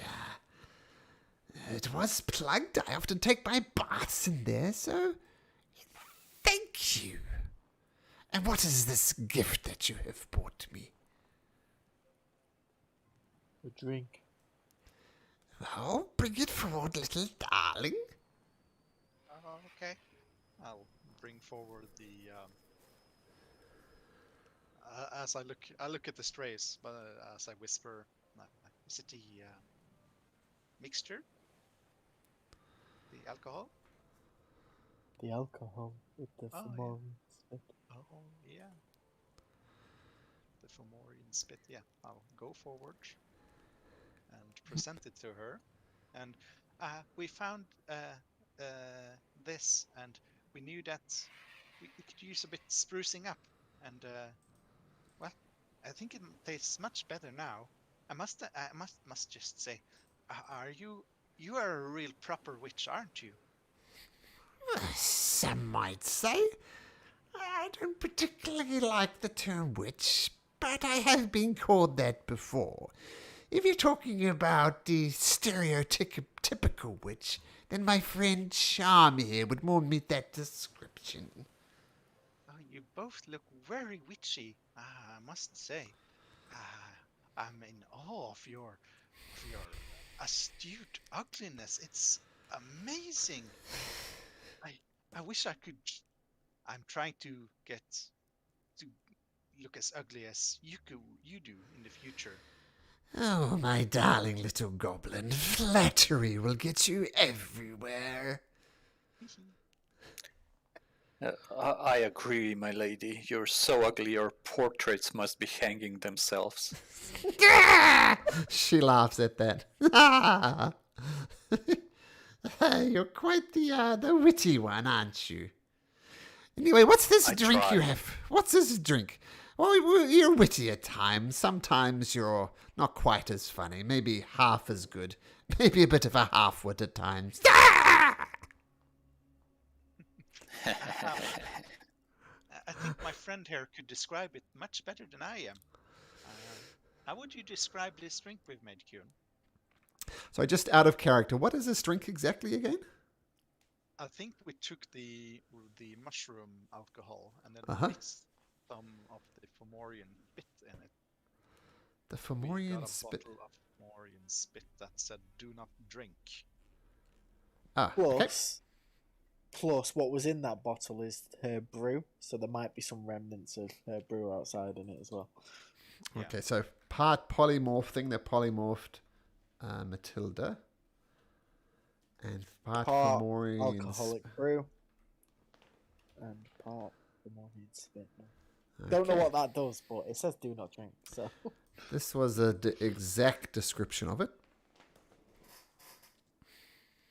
Okay, so part spit, part mushroom wine, part polymorph spell. Okay. Oh, what is this? This delight. What is in it? It's in a vial. It's in a jar. What's it in? it's in a it's in bottle. A bottle. Yeah. Okay. Ah, fantastic. What is in this there, my gracious friend? She says to Matilda. There is, well, we found your brewery, and we thought, we have some things of our own. So we mixed a bit, and, well, we found lots of strange stuff on our journeys. We mixed in with the alcohol mushroom, and I dare say, I think we've, not to be too braggery, but I think we might have improved upon it, and we want to hear your thoughts. Make a persuasion or a deception check. I'm not quite sure. I never know with Matilda which way she's going. Whether she, in fact, thinks it's a good drink or thinks it's a horrible thing that will do damage. So I'll leave that to Matilda to choose. Persuasion or deception. It's the persuasion. Okay, make a with persuasion. D4 from guidance. If it's Sure. Yep, it is. The concentration on Astraeus fades.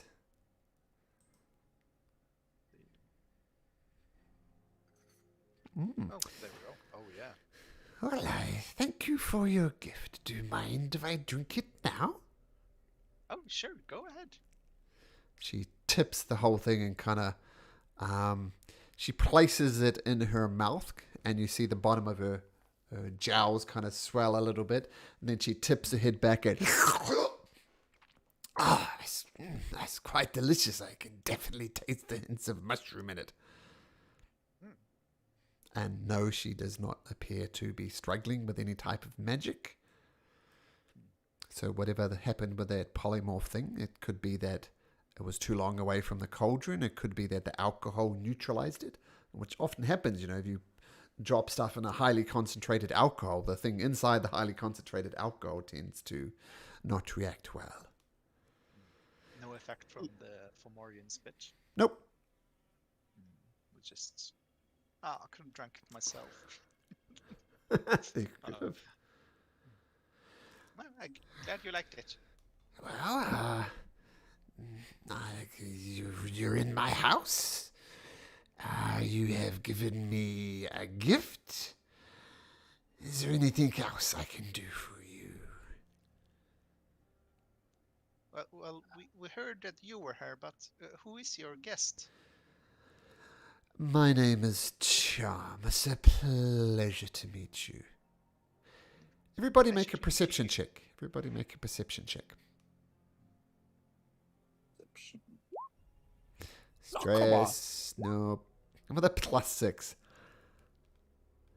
Matilda, do you remember those creatures that were trying to sell your stuff at the balloon with the lightning and the thunder? Yeah, And the Darklings. this looks like a larger version of them. Okay. Yes, my name is Name on it. Charm. A pleasure to meet you. Well, now that you've brought me my gift, I've extended the gift of hospitality to you. I think we are even. I think it's best if you leave now. I'd like to May ask, we? May- Go ahead. you've got something of mine. Oh, I'm terribly sorry. What do I have of yours? I don't know, Well, but you've got something. Okay. You expect me to just to give it back to you? I would like it back, please. Well, I think you need to do me a few favors first before I would consider giving anything back to you. I We mean, gave you the drink, and I offered you the gift of hospitality. not if you're asking us to leave. Well, if you want the thing that you have lost back, you need to do something else for me. And I gotta say, you've already done me one favor by fixing the preservation pool. So that is one thing. Now, I am also missing a book. Perhaps if you brought the book for me and pick up a crate for me, then perhaps I would consider giving you back the thing that was lost. Out of character, don't we have one of her books? Yeah, I have it. Bad blood, yeah. And what was the other thing she wanted? Well, I consider myself to be quite the expert in taxidermy. Now, I heard rumors that a Bullywug hunter has a crate filled with animal carcasses. If you get this package for me, find my book, then perhaps we can talk, my tall, lanky friend. Otherwise, no deal. Out of game, she doesn't actually have all our items, right? She only has like 2. No, just let, mine. Or, Yeah, let me refer to my notes. I think, yeah, Bavlorna has Estrellas, Skabatha has Idlux, and Endlin has me and Kuhn. Yeah. Yep, that's right, Bavlorna. Oh no, Bavlorna only has Astraeus' stuff. Skabatha has Idolix's stuff, and Endelin has Matilda and Kuhn's. So, just Astraeus. Astraeus for this one. Is there anywhere we can go to talk this over?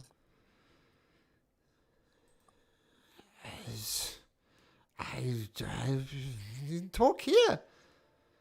I mean, the deal is the deal. If you want your lost things back, I need my pool fixed, which you have done. Thank you very much. But I need my book. My big book of bad blood. I need that back. And I need my taxidermy supplies. There's really not that much to discuss. Did you say Remind me what is in the book again. Sorry. Um, book was There's names in there, I think, but yeah, Sir Talavar, Willyward, Morgoth, Astraeus. So I think anyone she doesn't like. yeah, I think. in which, you've read it before, and it contains the hag's displeasures with her enemies spout out in detail. So there's long passages about her sisters and about what horrible people they are. And there's lots of other bits and pieces as well. None of the names you records, but it's basically almost like a diary, but just hatred of various things. We walked through what seems to be your dining room. Would you mind if we go take a seat there so we can discuss? I make up yeah, that is fine. But don't take anything, of course, because I will know. Oh no, I don't like to take dirty plates. Well, good. We have no problem then. But yes, if you want to bring your stuff back, bring me my things, and perhaps we can talk. Just so you know, I don't think one thing for three things is a fair deal. Duly For a thing. noted. Duly noted. how about At we least- haggle that down to 2 things for 1 instead of 3 things for 1? How about we don't? How about we do, and we leave immediately and never come back? No. Yes. I think we should go discuss this. Come on, guys. Okay. But there's a shorter route through here, right? Yep, you swing open that door. Yep.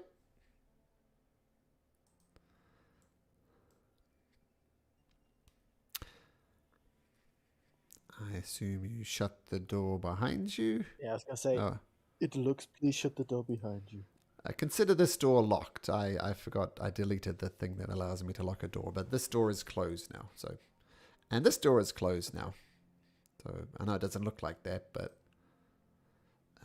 this door I can close. So, we've been told not to make deals. But if the deal is simply trading, I don't see how that But- could backfire. She said she could give me back what was taken, but surely she. I don't know. There's definitely. We've been told a lot. Do not make a deal because she'll spin it somehow. And it's very vague wording. I mean, you don't know what you need. She could give you anything and tell you that this is what you lost. Like she Could. could give you a dirty plate, and that would be it. I do not think we should make any deal with her at all. But what are the things she wanted? She wanted her big book of bad blood, her taxidermy supplies, and what's her last item? And the pool cleaned, which we already did, right? Yes. So two out of 3 we already have. How about as a gesture of good faith, she could in advance tell us what exactly she's supposed to give back to you, since you don't know what you've lost. But she, either way, we can't make a deal. Can I just ask? I'm sure I remember opening something and it was loads of, like, animal carcasses and stuff. Yes, Yeah. yes, down that in the correct? swamp. Where was Down in. I'll show you as soon as I've looked it up. That was down on first floor, a room full of animal carcasses and stuff. What? It's in this building. Yeah. But Oh. she No, mentioned that. no, it's not in this building. But I'll show you Something where like- you remember it was. Down in this room here. Did find a box. That's of our crackers. house. That's where we lived. Ah, there we go. Yes. It's your house. That's funny. I thought it wasn't your house. But no, it's your house. It is in your literal house. We could just go and pick up the items from there, couldn't we? But we're not supposed to make deals. I think if we do make a deal, it needs to be very clear. Like there's And- no holes in the wording for her to use against us. Even if we make a deal, I gain what is lost, which I might not need, and this place is still under her control. And surely we want to free everyone. in Hither. What Astraeus would know intuitively, just by the magic inside of this realm, is that indeed he has lost something, even though he's not quite sure what it was. And you do know that Bavlorna has it. And it's like this little thing tugging at the back of your mind. Like it's just annoying. Like she's got the thing that you want. I'll let you decide whether Astraeus really wants it or not, but I'm just saying there's something like almost tugging at the back of your mind. It's annoying, but not too bad. It is why I've sort of taken a stance like I don't like this place because I just want back what I want. Yeah. Even though I don't know what it is. But I'm such a nice guy that I'd prefer everyone to be free of her than to make a deal. So, yeah, I think we should free Hither from her. We need to get rid of her somehow. There's also Clapperclaw and his head, which she has. That's true. And if we ask for another thing, then she may ask for 6 things done. Maybe I just run in and start running in circles counterclockwise. Yeah. Let's leave that as a last resort. But I could try to persuade her to give us the head and whatever you lost for all 3 things. You of everyone always tells me not to make deals. In the That's Feywild. true. I should know better by now, yes. But now I want to know what you've lost. It's so interesting. So do At least I remember what I've lost. It's not gonna be the end of the world if I don't get it back. I've gotten used to it. I'd love to have it back, but like it's not vital to my existence. I really want to know what I lost as well. But what if mine isn't vital as well? My conscience says I need to help the people of Hither. I think the best way to help people here is to rescue Zabilna. I mean, she for ruled that, we over need to this get rid of place. We need to get rid of the 3 hags for that. But Sibyllna could also just as easily if she is returned to power. He could give us our things that we lost back then.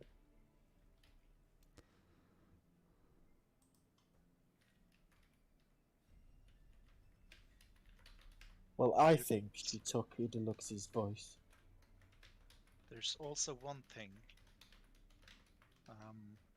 she has, I think. We heard that she had from Sir Talavar Igilv's cauldron. And that makes sense because he told us that it had the ability to conjure minions that look like herself, and well, she had these tiny versions of herself around her, didn't she? And that's the thing that has frozen time and trapped Sibylla inside her palace.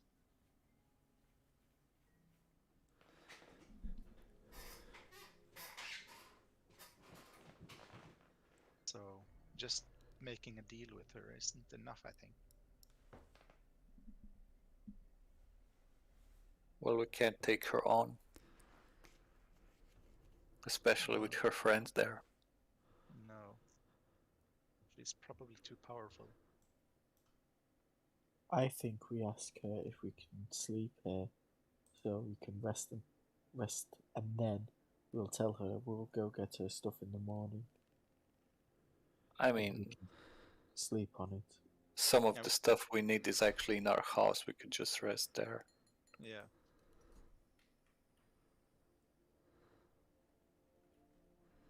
Okay, we should think about it then. Maybe we should go back to her and just say no deal and leave, see if she calls our bluff. I think that will annoy her. Yeah. We don't want to piss her off too early.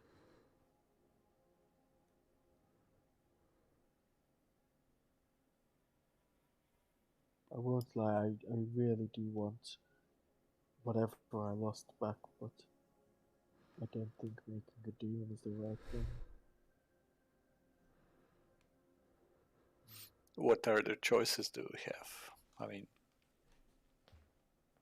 we're not gonna get it back any other way, especially since we don't even know what it is.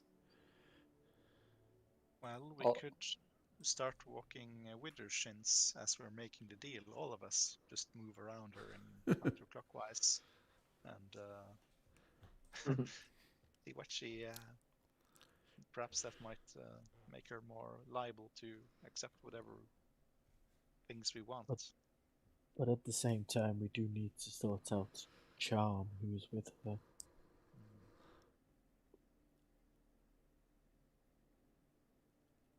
We could go ask the Darklings at the balloon. Perhaps they've heard of her, or the king.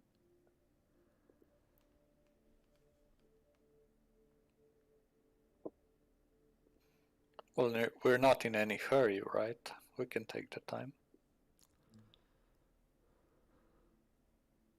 Still, if we get what we want here, we still need to find a way to get to the next land, to her sister. Clapperclaw said he'd take us if we get his skull. Well, I guess his head would have to be part of the deal if we even agree to it.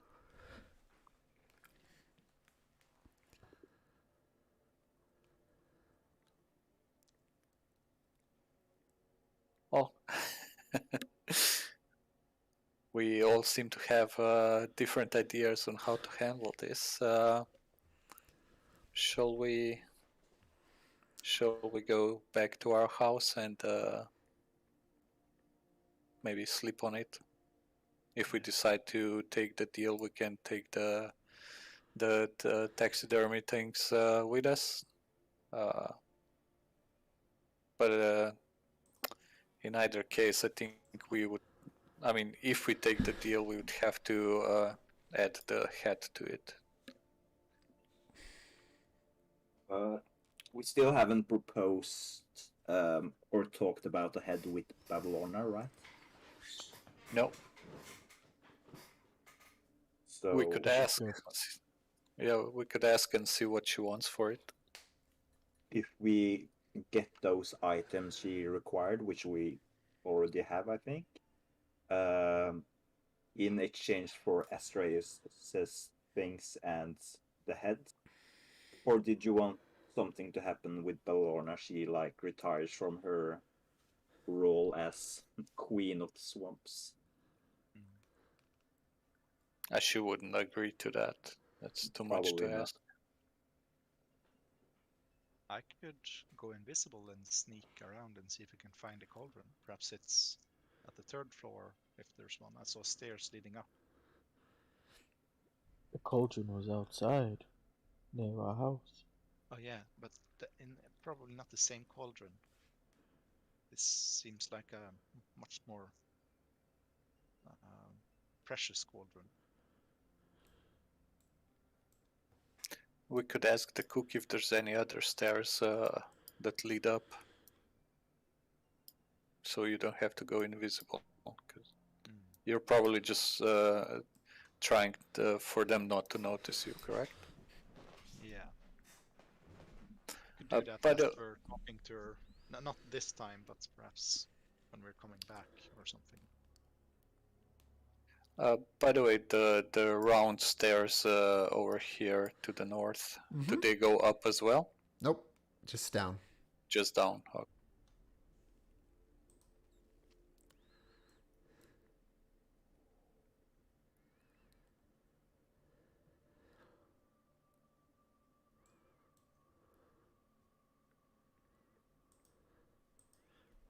Oh, I don't know. Should we go back to Bavlorna and see what she has to say about the head and Well, yes, we that we, has we to have be part of the deal. yeah, we haven't actually made any decision on whether to take the deal or not, but I don't see any other options unless I mean, well, we don't know what to look for. We can't steal something we don't know what to look for.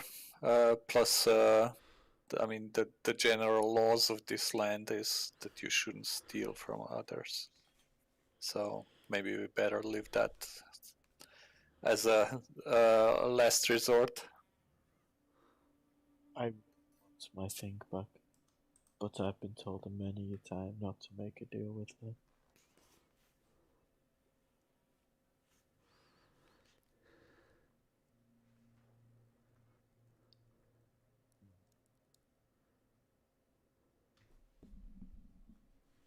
Well, anyway, we should go back and at least tell her, even if we don't mean it, that we will go get her stuff, but we also want the skull. Yeah. Okay. And then we can go to the house. As you walk through the shut door, Kuhn, just come back inside for a second if you'd be so kind. One more step, Kuhn, if you'd be so kind. As you're about to leave and go talk to Bavlorna, a little miniature copy of Bavlorna. Remember there were goblin heads above these doors? It pops out. Pops out the door. Pops out the goblin's head. Opens the door. Sticks its tongue out you. Then as quick as a flash, heads back, you assume, back to Bavlorna. I think we should run quick. I mean, we haven't plotted against her. We just don't know what to do, except we don't want to take the deal. Are you going to open that door, Kuhn? Yeah, I sure. will take. Now, this is something I've forgotten about. Probably you've forgotten about it as well. But Kuhn and someone else who I won't say has a minor curse on them. You can't open a door without knocking on it first. Oh, that's right. I'll knock. Okay, you knock and then you can open the door. Yep. Hello. And you see the little thing that popped out of the goblin's head just whispering into her ears. Oh, invisibility. That's an interesting idea. Go sneaky through my house. And you want some skull as well. Oh, that is interesting. You try to trick me. We were just weighing in our options, but we couldn't decide on anything. Even taking the deal is... No. I think we need more time. No, it's not a deal. Your soul is not up for grabs, though I'm more than happy to trade that for something if you like. This is not so much a deal as a trade. You give me what I want, I give you what you want. Less of a deal and more an exchange of goods. What could possibly be misconstrued about that? Not a deal, a trade. I'm going to stamp my foot and say, well, that's what you've said to other people, and you've taken much more from them. Well, people come here begging me for stuff usually. This is just a simple trade of goods. You ask me, Mr. Stompy, what could be possibly misconstrued? You don't trust my deal. point out the flaw in it to me, if you'd be so kind. And if someone wants to make an insight check, it sounds like someone wanted to do, feel free to do that. Yeah, that's exactly what I wanted to do. So what a... Oh, yeah, okay. Of course. It's about to get more details on the insight check, but whatever it was. I mean, I assume everyone's making inside checks because nobody Sure. trusts her. So let's do one round of insight checks then. Akun, Astraeus, okay. It looks okay, and Matilda. 9. Not sure. Didn't show up. Matilda trusts her. 9. What do you mean 9? That's a 15. Yeah, rolled a 9. Oh, you rolled a 9. No, I rolled a 14. My dice don't show up. Oh, whatever. It's a 15. Bottom line. You're rightfully paranoid about making deals with a hag. Deals have famously gone wrong. People have asked the hag not to be aged, to live forever, and she grants them that wish. But they end up as a very old, decrepit man or woman living out all eternity as a cripple. So, things like that, you'll twist your words and turn it into something else. And you've heard some of those curses from down below, right? There was that lady in the what do you call it? The thing that spins around, not a Ferris wheel, but the Merry-go-round. Merry-go-round. There we go. The merry-go-round. And remember, that person wanted to be reunited with her horse, and she did reunite her with the horse by literally uniting her to her horse. So you've heard of these things, way she twists things around. And you're trying to think how she could twist this. So this is what your insight, Astraeus in particular, reveals. How could she possibly twist this? It's an exchange of goods. There's nothing you're asking to physically change about yourself. Just an exchange of good. Could you tell me what I have lost?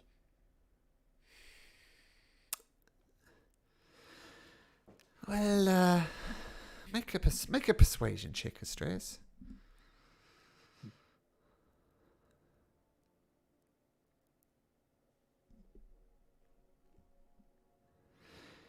Yes, I can tell you 2 things. Now, if I just... What's Kuhn wearing? You mean clothes? Yeah, clothes. What does he look like? Clothes-wise, yep.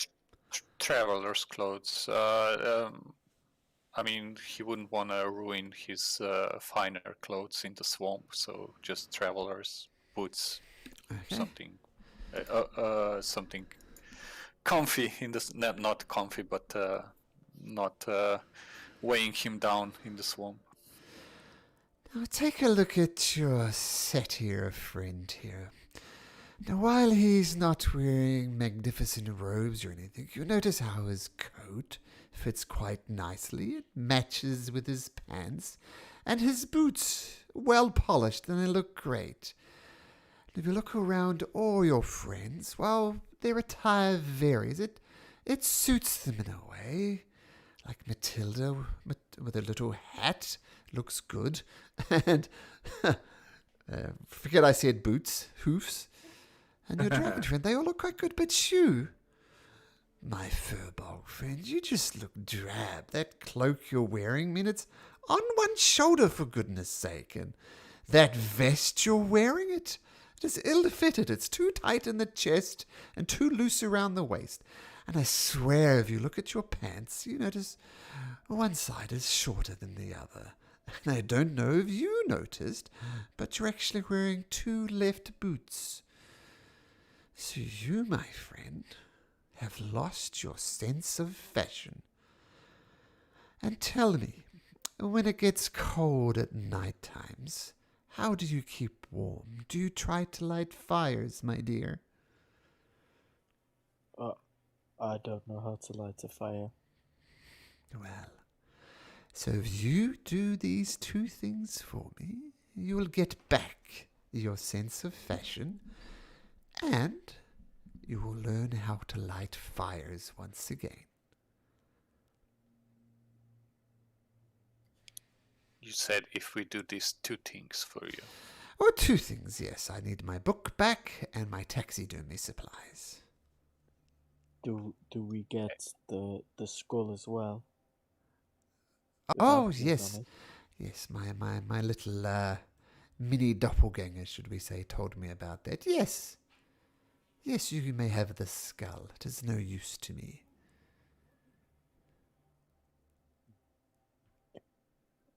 Okay, Oh. well we know where the taxidermy supplies are, so we can go there. Well, post haste. We'll be back tomorrow at the latest. I will see you then. Do you guys retire to your house in Downfall? Yeah, I guess so. Yeah. Okay, so we'll just... If nothing stops us. Nope. No, it doesn't. As we're going, I'm just gonna say to everyone, do you guys think my clothes are drab? Yes, you I'm- do. Yes, you do. It looks terrible on him. I didn't want to say anything. Earlier. But yeah, she has a point. How But- did you even find two left boots? That doesn't bother me. No, but they're usually sold in pairs, like a right one and a left one. You actually had to make an effort to get two left ones. I guess I may have two right boots left at home. They Could be. fit. Well, at least there's that. It's actually a very interesting one that came up for Astraeus. I mean, I imagine of someone like a Coon, that would be quite a devastating blow to the charismatic bard to look terrible. But for Astraeus, it's an interesting one. But of course, it comes with an inability to cast non-magical fires, to light non-magical fires. Does radiant spells light fires? I don't think so. Radiant is always measured as more of a holy type of damage. I don't What think. Would have any heat. about like things like thunderclap? That on a bit of wood would light a fire. I don't think so. I think it's more like controlled flames and stuff. Yeah, but you have to get the control flames requires a flame to start with. So you can't Well, thunderclap anyway. your way to a fire or radiant your way to a fire. So this has proved a thorn in Astraeus' side for many years during those cold nights. I want to sleep on this. Okay, you see the taxi. Oh, I dragged the boat in there. How does the boat get in there? I don't want the boat in there. I'm going to put the boat out there. This is the box of taxidermy supplies. So you have everything in your position now. And if you guys want to rest up, absolutely take a long rest. Get those hit points and spell slots back. And why don't we take a quick 5-minute break while you guys are resting? Let's take a comfort break ourselves. Okay, see you in 5, guys. Yep. All right.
Okay, yeah, so welcome back. You're all long rested. Doesn't look like Matilda's had a long rest yet, so just make sure you do that, Matilda.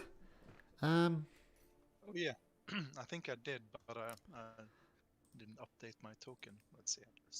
there you go, I'll do it for you. There you go, done. Ah, there we go. Okay, so yeah, long rested up. You have all the items that Bavlorna requested. What would you like to do?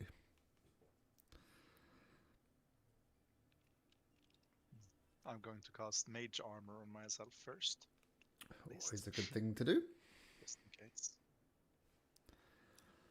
Well, I think that we probably should do the deal.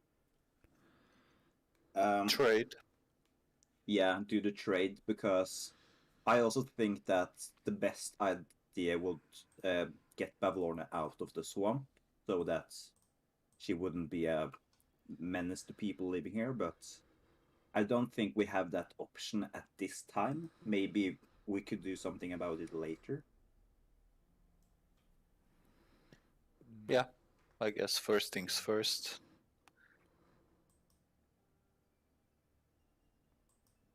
I thought the way to defeat her was just to run in circles counterclockwise. Well, we can save that for later if we have to deal with her sometime in the future. I mean, we could hopefully always come back. Yeah, maybe Zabilna will have a plan on how to overthrow the hags, and we can use it then. I don't see a point in using it now. There's no, I guess, quarrel or bad blood between us. We're just making a trade. Don't also forget that you promised the wood elf over here, Octavian, that you'd get her heart back for his heart back for him. That's true. I swear there was someone else as well we promised. Was it Miss Cloppington, or was that someone else?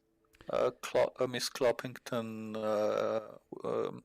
the other hag did the curse, so not this one. Okay. But definitely Snapperclaw and Octavian, the heart and the head. Do Bavlorna have the heart as well? I can't remember. Yes. So. She told you that Bavlorna has her heart somewhere. Has his heart somewhere. Yes, Scabat is responsible for the curse for Miss Clovington. Clovington, whatever. Cloppington, sorry. We could also, if she doesn't want to give all 3 items, we can blackmail her with moving counterclockwise around her and not stopping until she listens to us. We could do like we can ask her for the heart, and then if she refuses, we can like grab our heads and go, oh no, that won't do, and start walking counterclockwise. Just make a performance. You guys are just dying to find an excuse to walk counterclockwise around her. That's what I'm hearing. Like it. Yep. Although I think that we should keep that secret weapon for when we really need it, and it doesn't seem like we need it now. Well, I'm just worried that she's probably a lot more powerful than us. Like, she could probably harm us pretty much if she wanted to. Yeah, I mean, she's a hag. We're like trainees compared to her. Yeah. If even that. So well, I slept on it and thought, if my closest friends think that all my clothes are ugly, then I want to get that back. But I still don't like Bavlorna, so I agree on making this trade now, but then I still want to do something afterwards to free the swamp of her. Yeah, but we can make that a long-term plan. I mean, we need allies or at least a good plan, and which we don't have right now. Yeah. Hopefully, That- we will have the option to like move between the realms. Yeah, maybe the passage that the crab guy shows us we will be able to use on our own without his help. Yeah. Vansel would have been eaten, and that would have probably happened short term. So long term won't save people. Well, first, I guess first we do this trade, and then we'll make plans for the future. We'll see what crab guy, if he actually can help us, because we already tried to pass to another realm once, and that didn't work out. Mm. Mm.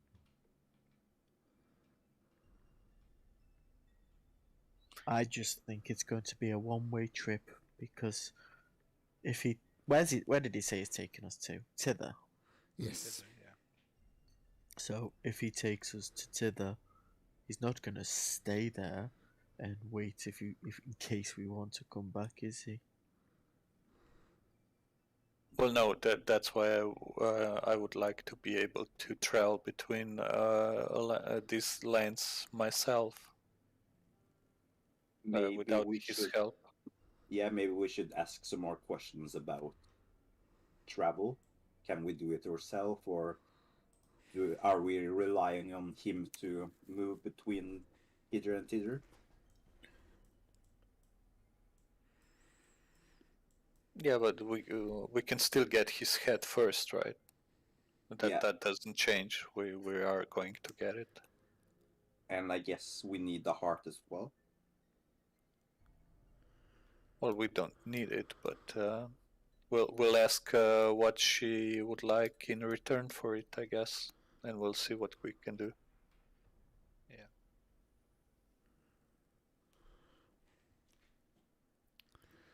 Shall we finish our breakfast and go visit Balorna then? Yeah. Okay, so easy enough to get on your boat and travel back to Bev Lorna's cottage. Just 1 second. Are the cloth lines fixed? Yes, they are.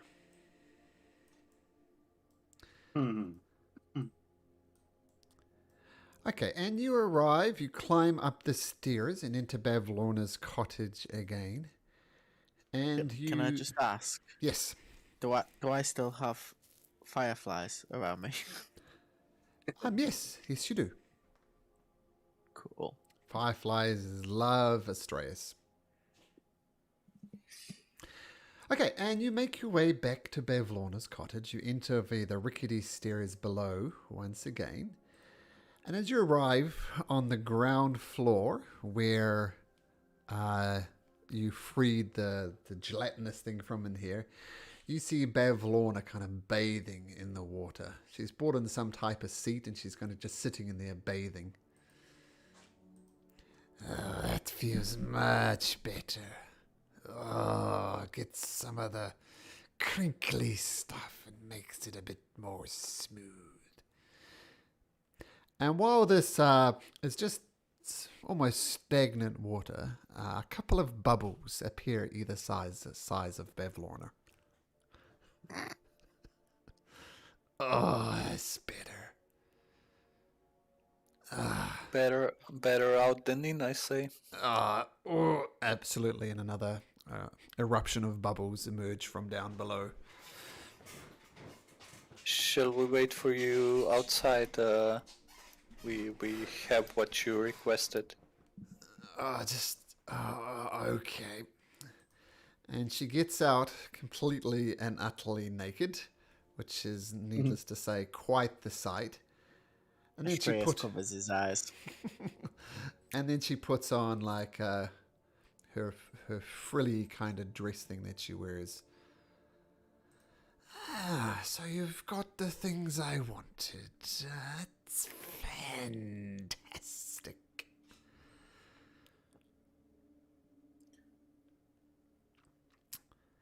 Perhaps we should retire to the lounge. We can make the trade, shall we say? After you. Okay, I'll just drag all of you guys up there, if that's all right. Just save a bit of time. Oops, there we go. I missed some, but yep, just move yourself. There we go. And Bevlorna's clothed once again. You notice the witch charm person is not there anymore. And Bevlorna sinks back into her sofa chair and says, "Well, first things first. How about my big book of blood? Did you find it?" I think we did. Is this it? And I pull it out of my backpack. Ah, that is fantastic. Now, what about my taxidermy supplies? We have that with us as well. So how about Idalux's lost things? Stress. Astros, sorry. Yeah. Well, of course. Follow me. And she starts heading up the stairs over here. Do you guys follow her up? Yep. Okay, I'll just drag you all up there. Feel free to adjust your position just slightly if you want. Okay, and I'll just describe this room as well, just for completeness.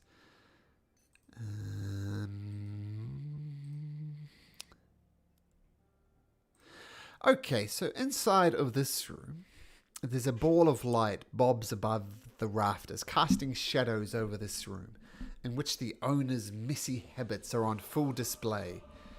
Rumpled and mouldering rugs share floor space with food scraps, stacks of dirty dishes, and tipped over clay pots whose plants have long since died. A bed that occupies one corner of the room has a pile of straw in place of a mattress. In the opposite corner stands a squat chest of drawers with a watering can resting atop it. The other furnishings of note is a stocky wooden chest with a sturdy iron padlock. It sits in another corner between two closed doors. And I'll just show that there. I got that one. We'll do that one. And let me...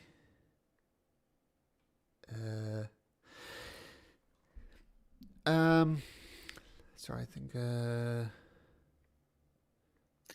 I'll point to the dirty dishes and I'll say, I could clean these up for you if you wish. Quite honestly, I'd really wish you wouldn't. I quite like it like that. I know, but I imagine it's a special kind of pleasure to make them dirty again. No, thank you. Oh well. Well, a step through here, and I must insist that I have many valuable things in here. I would prefer it if only Astreus came with me.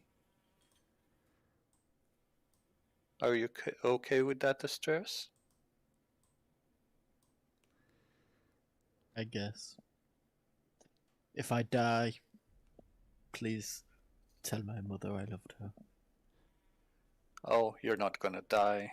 You're gonna get your things back and you'll be happier than ever. And I give him bardic inspiration with that. Okay.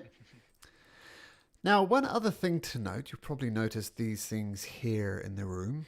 These are... Let's see if there's any useful... Twig blights. Ah, yes, they are twig blights. Yeah. Do you see the label, do you? Bushes. No, they're the same as... Curse of Strahd. Ah, Yeah. there we go. This is the It's on the artwork for them. Citadel as well, yeah. Now, they look. The reason I didn't want to show you the art is they look less ominous than that. They're in pots, and they look incredibly dry. And you're looking that the soil is just completely void of moisture, and these things slightly sway towards you as you enter. Bev Lorna pays them no attention, but Bev Lorna opens the door. Sure. And she says, just step in this. What is going on in here? Wait, that thing's not there. Wait. What is going on in here? One of my learnings is dead. Was this you? Did you come and try and find your things yourself? What have you done? Me? Yes, you! We made a trade. But this is... Who did this? One of my precious little doppelgangers is dead. And she frantically starts looking around the room. What? There's something missing. Did you take that? It was you, wasn't it? Why would I steal something and then enter where I stole something from? And why would I steal something from you and then bring you things that you want? Make a persuasion check at advantage, Astraeus. You raise a good point.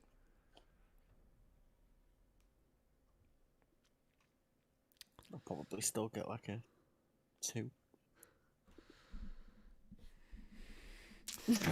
She narrows. You raise a good point. There's a spool of thread that's missing. I believe you were not so foolish as to come and steal things where things were promised for you. But let's just say I want my spool of thread back. Who do you think has it? We could look for traces of whoever was in here. We could try to see if there's any cracks or if they left any marks that would indicate who stole it. I'll be honest. We met your deal.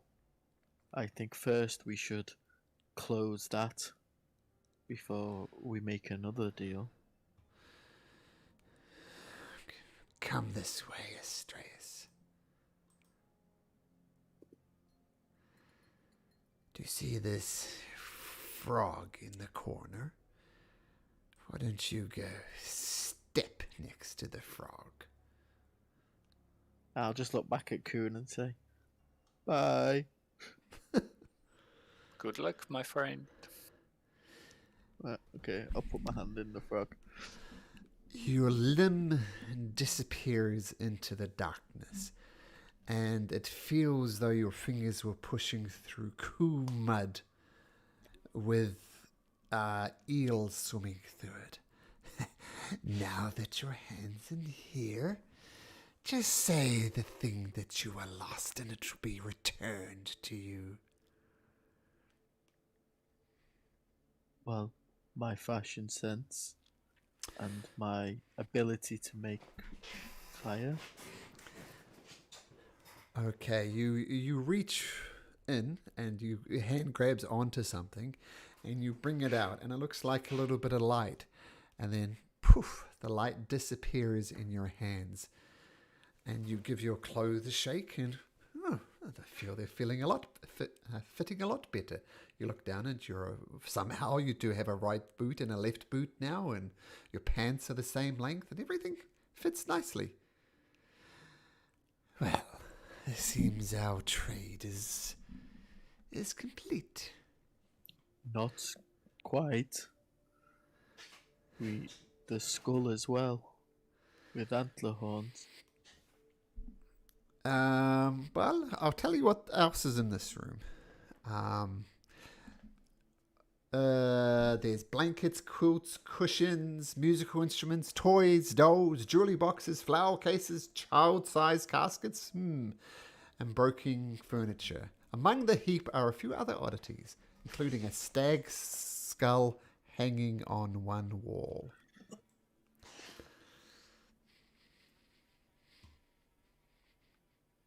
It seems that is what you were looking for. There's also a white porcelain. This is what's in there.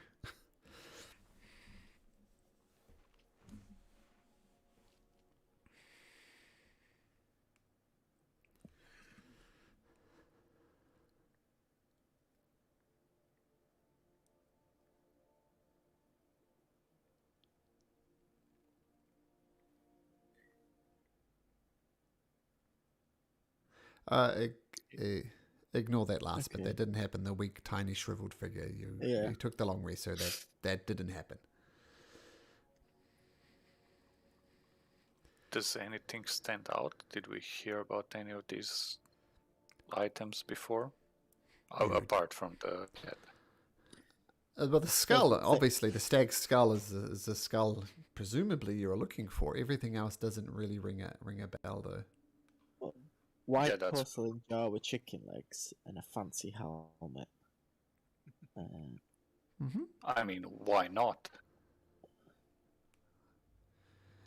Well, I must ask you to leave now. All my treasures, shall we say, are in there. Oh, didn't you want us to investigate who the culprit was? Oh, of course. Do we have your permission to take a look? One by one. It is easy to steal things when hidden behind another. With the skull, though, I will leave. Okay. That was part of the deal. Could you guys Does she hand over the skull? Yes, yep, you have the skull. Yeah. And as I leave, I'll just say, we need to talk about the heart as well, guys. Yeah. Who's going in? I guess, can I'll we make cast guidance on Kuhn, if Kuhn's going in. Oh wait, who's going in? I think Matilda just went in first. Or should I go? Okay. I say, may the stars protect you to whoever goes in. Hey, Kuhn, you can make me a survival check to look around. Okay. With Bev Lorne appearing over your shoulder. Oh, you do notice some tracks in there that aren't yours. And I'm going to say, with that roll, who do the players think stole this item? One of her sisters. Any other guesses? Agdon Longscarf. You notice the footprints, charm, yes, of the feet are smaller than charm, so it's somebody. It's definitely a darkling. I'm going to say you work out with a 20 Kuhn. It's a darkling that's took these things. And you also noticed on your way over here that the balloon with the storm clouds and lightning is gone.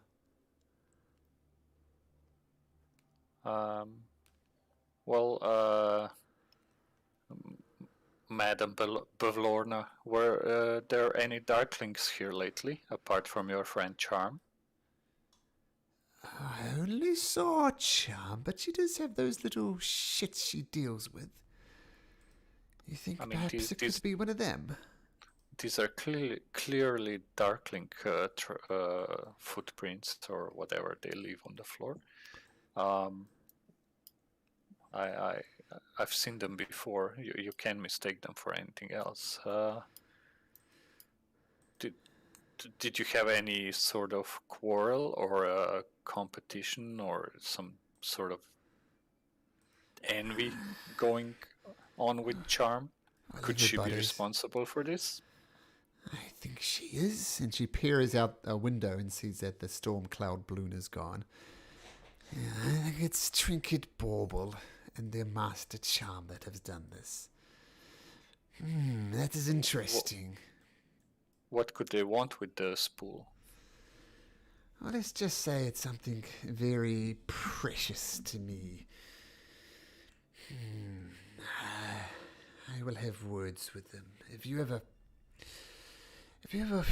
come across them again, shall we say, and you retrue my spool of thread, I'll be ever so grateful. In fact, tell you what. I know your friend Astraeus over there might be interested in another deal.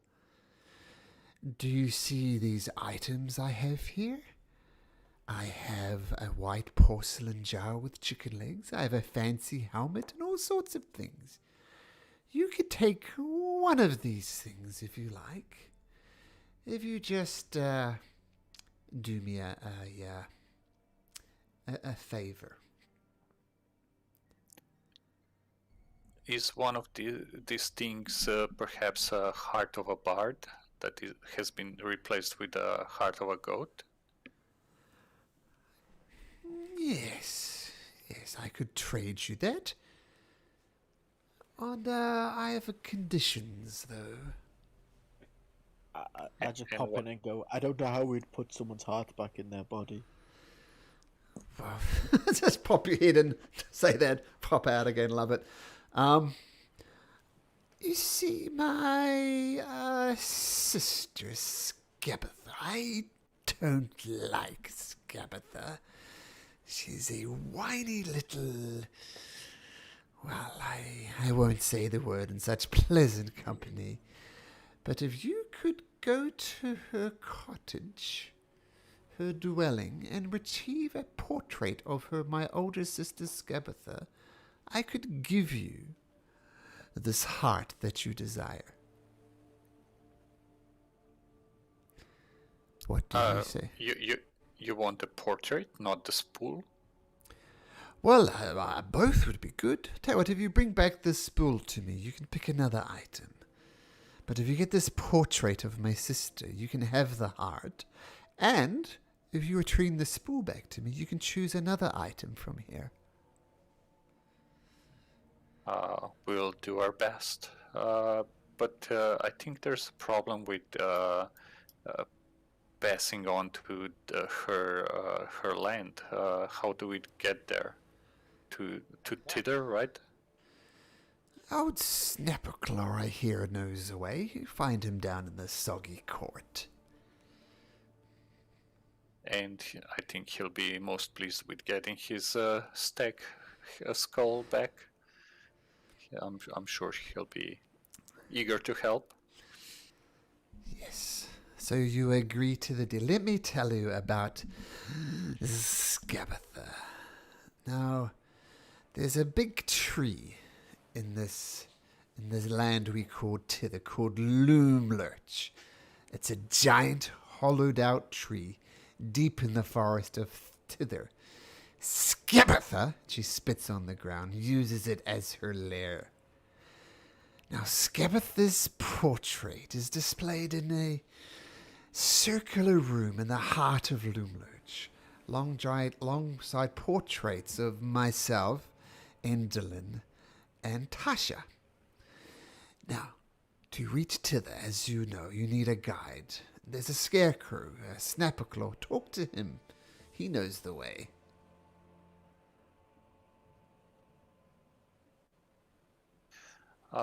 Any idea how we could steal this portrait, or where actually is it located in her dwelling? It's in a circular room at the heart of Loomlurch, alongside portraits of her three sisters, myself, Endelin, and Tasha. And we should leave the other two. You just won't bevlorn us. Oh no, I want Scabatha's portrait. Sorry, Scabatha. Yeah. Yes. We're speaking to Bevlorna. Well, we'll see what we can do. No promises, but if we manage to acquire it, we'll be back for the heart. Oh no, I can give you the heart now. And let's just say you have 8 days to deliver it back to me. Keep the heart. as I said, we'll do the best we can, but no promises. We don't want to make a deal and not be able to uphold it. But 8 days, we'll see if we manage to do that. Well, I don't like it that you're dealing. I mean, if you're confident about getting this portrait, you've proved quite resourceful in navigating your way around my cottage. What could you possibly have to fear by making a simple deal? Bring me something, I give you something in return. Yes, there's a timer on it, but 8 days, that's enough. It's a lifetime of time.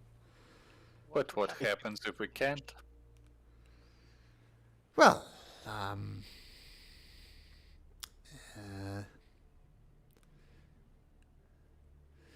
well, let's just say I'll take something of yours that is precious to you. Which got us into trouble in the first place, which is why we're not making any promises. But you speak with such confidence. What is the downside here? You'll have the ally, you'll have my help. I've already given you information for nothing. And she sniffs into her nose and kind of makes that horrible hacking noise and spits into her hand that is mostly mucus as opposed to spit. And she hands her hand out to Kuhn. Let's shake on it. You bring me the portrait, I give you the heart. And the goop is just dripping off her hand. It's disgusting.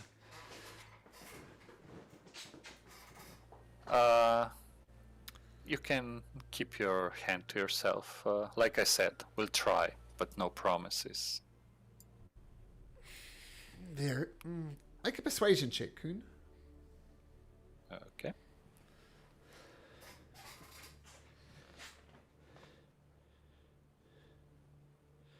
Ooh, a natural 20, but an 18. Let me think about this. Natural 1. Oh, sorry. It's Awesome. basically a 19 with the Stone of Luck, but it's still a natural 1. Oh, wow. sorry, I thought it was a natural...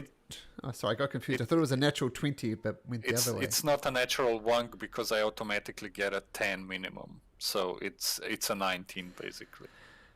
With the Stone of Luck. Yep, and the thing with natural ones, they really technically, rules as written, only apply to attack rolls.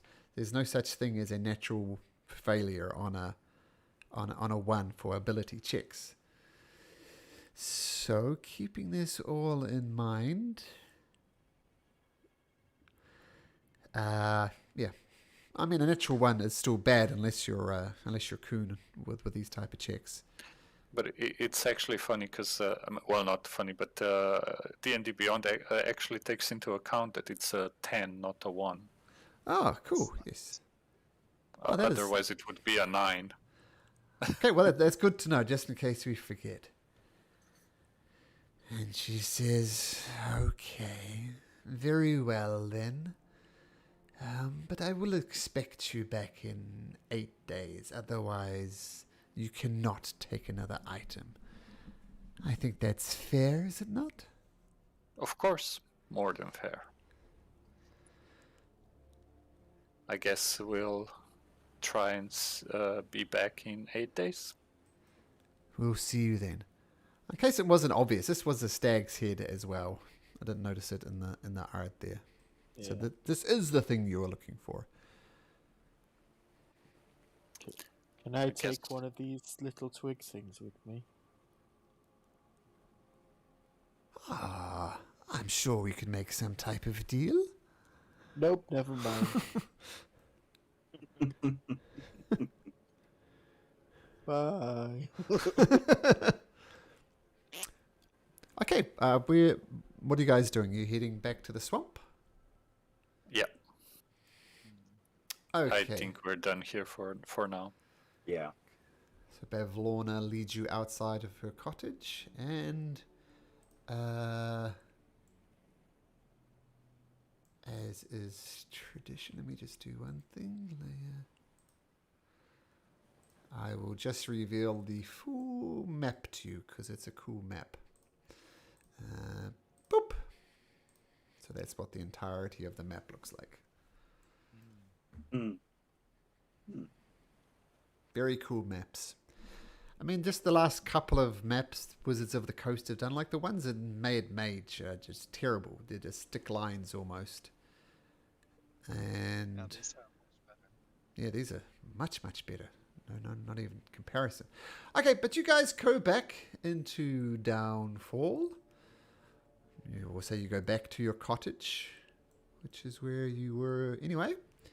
And we'll pick it up Aren't from we there. going to the bridge to give the guy the skull? Sure. So if you like, we could just do this theatre of the mind, so we don't need to drag our tokens around.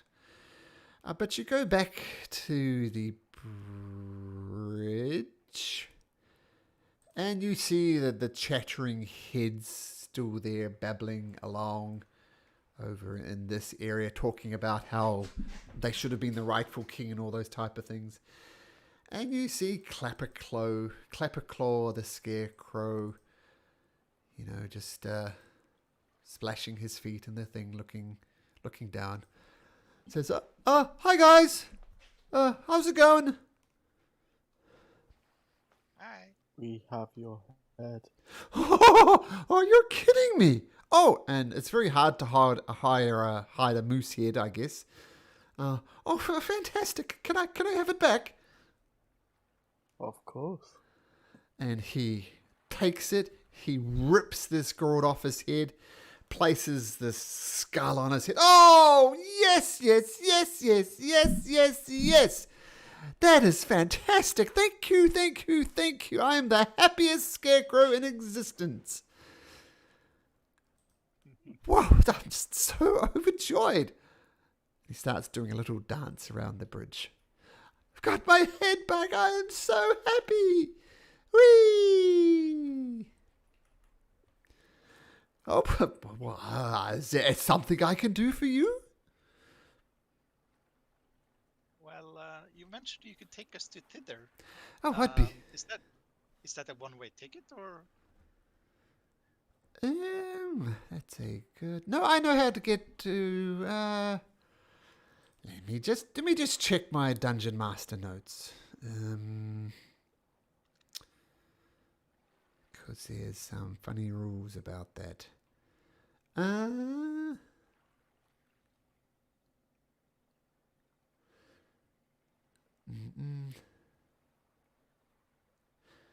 Yes, I can go from hither to thither and thither to hither.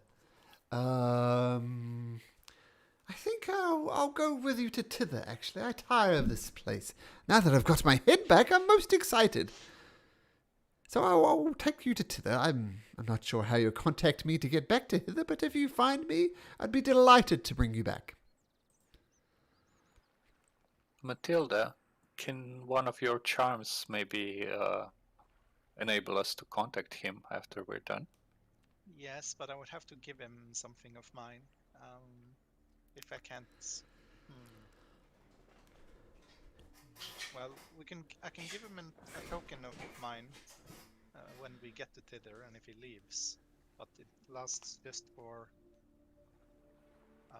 until I sleep. Well, I guess you won't be sleeping for the next 7 days. Oh no!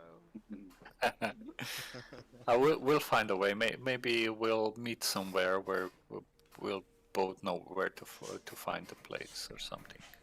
Clapperclaw, could you do you know anything about Tidor? Do you know any locations there? Why don't you meet me at the Wayward Pool? Cool. I guess we'll be going back in about 8 days, so can we meet then? Sure. I'll be at the Wayward Pool in 8 days hence. 7 days. We need to travel back. Oh, 7 days. No, yeah, I mean, I'm asking for Tidor. Like, if you take us to Tidor today, then we can meet you somewhere in Tither, like in 7 or 8 days, so you can take us back. Would that be okay? That would be perfectly fine.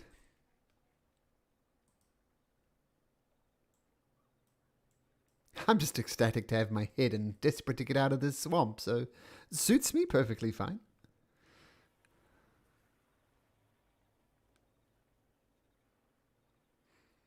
Well, I guess that's it then, guys. We could just go. Clapperclaw, are you ready to leave now? Because Yes. we're pretty much finished here, and it's morning, so we have a whole day to take advantage of. Well, let's go then. Everybody packed? Anybody needs to take anything? I'm good. Yeah, I think we have what we need. Okay, off we go then. Okay, with Clapperclaw, he takes you out of Downfall across, of course. Starts heading across the Brigands Tollway. Do you want to say hi to any of the Harringons or just press on? Time is of the essence. Wait, I would like say hello and ask if the offer to take one item from their stash is still available. They look at Astraeus, shake a little bit. Say, oh, yeah, sure. Yeah, one thing, no problem. One thing, just the one. Yes. Can we take the truffles that locksmith lost? We've already done the truffles. No, we found the truffles, but we didn't take them. Yeah, I think we. No. The first time we found the truffles, we told Longscarf to deliver them back as his redemption. Yes, that's right. Oh, that's Yeah. That's right. Okay, then we don't have to go there. Cool. Okay.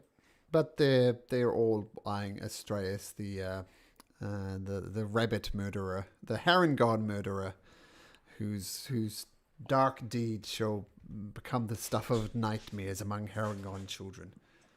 Which is, I know, the theme that Astraeus was going for. Well, Connor at least, but that is not Astraeus' legacy here.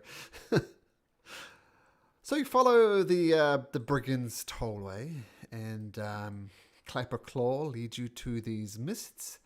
And unlike before, when you followed the fairy dragon, Sir Televar, this time he manages to guide you through the mists. And it takes a little bit of a while, but eventually, on the way, you think, man, we have done such a fantastic job. We're becoming quite a lot more than we thought we could. And you, my friends, can level up. Ooh. So why don't we take a little bit of time to level up, and I think it'll be a good thing to actually we'll drag you over to Tither, but we won't actually do anything in Tither yet. We'll save that for next week. But you'll pop out here, and I think I can reveal the whole map to you because it's not covered in fog like the other place. Boom! You're in Tither. So much nicer. No swamp. And I'll say that Clapperclaw will point out the Wayward Pool to you, which is that one. And this area, which you'll discover next week, is called Nib's Cave. And yes, it's a lush forest. Well, we'll get to the forest next week, but compared to a swamp, it's a veritable paradise. This is where I'm finally, by the looks of how nice it is, I'm going to plant my seed here. Ah, very good. We shall get to that next week as well. Oh, nice. And just so we're clear, this is Scabbeth's lair, and it looks, as soon as you enter it, you feel that nagging thing at the back of your head. You know that Scabbetha has the thing that you've lost. Quick question. Do we re-roll once or? Oh yes, that is my rule. what was the D8 for? Yeah, and I also have the rule of you re-roll. You get to re-roll it and keep the result. So unfortunately, that is now a 1. What's that for? Health. Hit points. Yeah. Point. Yeah. What was yeah, the I'm just D8? gonna take the average. Oh yeah. Sure. A D8. I miss.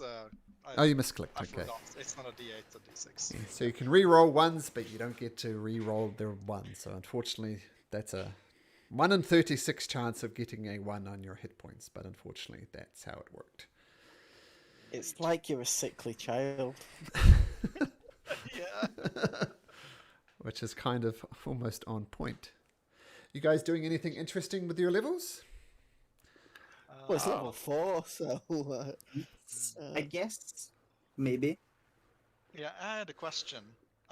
Because as an illusionist wizard, I'm thinking of taking Eldritch Adept and picking up Misty Visions, which lets you basically spam cast Silent Image. And I know with Minor Illusion, it comes with if you want to make it believable, do a performance check or something, but would that apply to Silent Image as well, seeing as it's a level spell? What's what's the feat thing you're doing? The misty what did you call it? It lets you pick an Eldritch invocation without picking a level in Warlock. It's a warlock feature though. And Yeah, lets you pick one of their invocation things without actually going Warlock. I see misty visions. Yes, I see it now. Yeah. So this is one of the. Oh, I see. There's so many of them. Yes. So it's 2nd level. So you're a 2nd level warlock now. In other words. Oh no! I'll just pick the feat Eldritch Adept, and which allows me to pick an invocation. Oh, I'm with you now. And you want to pick the misty. Misty Visions. No, not Misty Visions. Yeah. So you can cast Silent Image at will, but you want to change it to.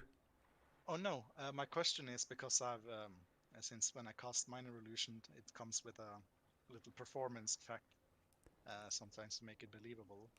Would that have to be? Does that apply to a higher level spell like Silent Image? I think because you're Matilda, yes. Because my performance sucks.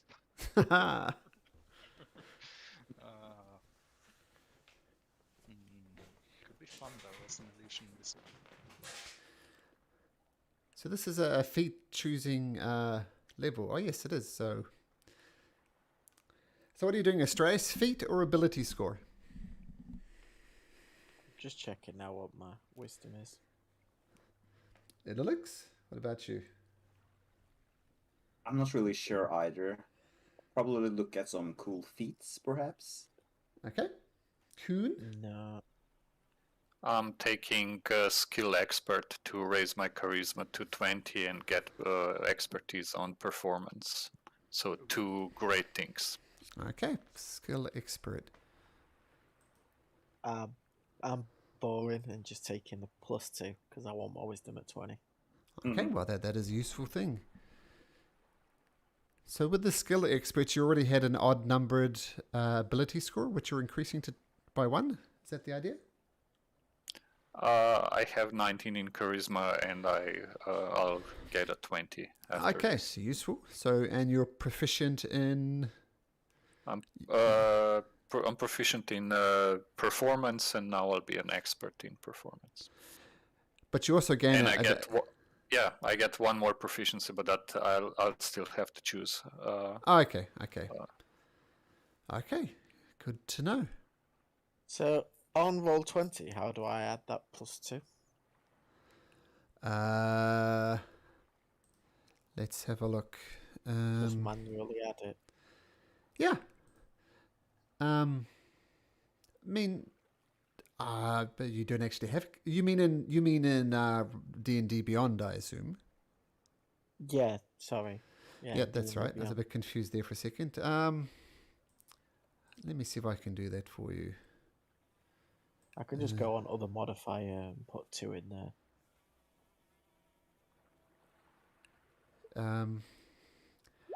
I think you can just go and edit your character sheet.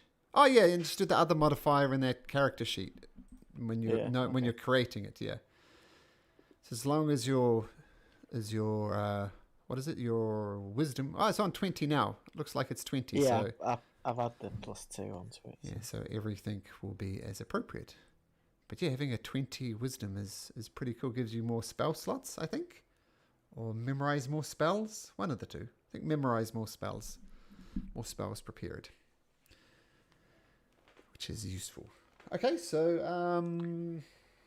okay. I think I'll take a proficiency in insight. It makes sense for the character because he would want to know as a charlatan if the victim is falling for the lies. So I also get a new cantrip now, and produce flame would probably be very, or create bonfire would be very thematic. It would be, yeah. So you're saying all of ability, you get the you remove the curse to not be able to cast non-magical fires, and the first thing you do is learn how to cast a magical fire. Yeah. Sure, well, of course.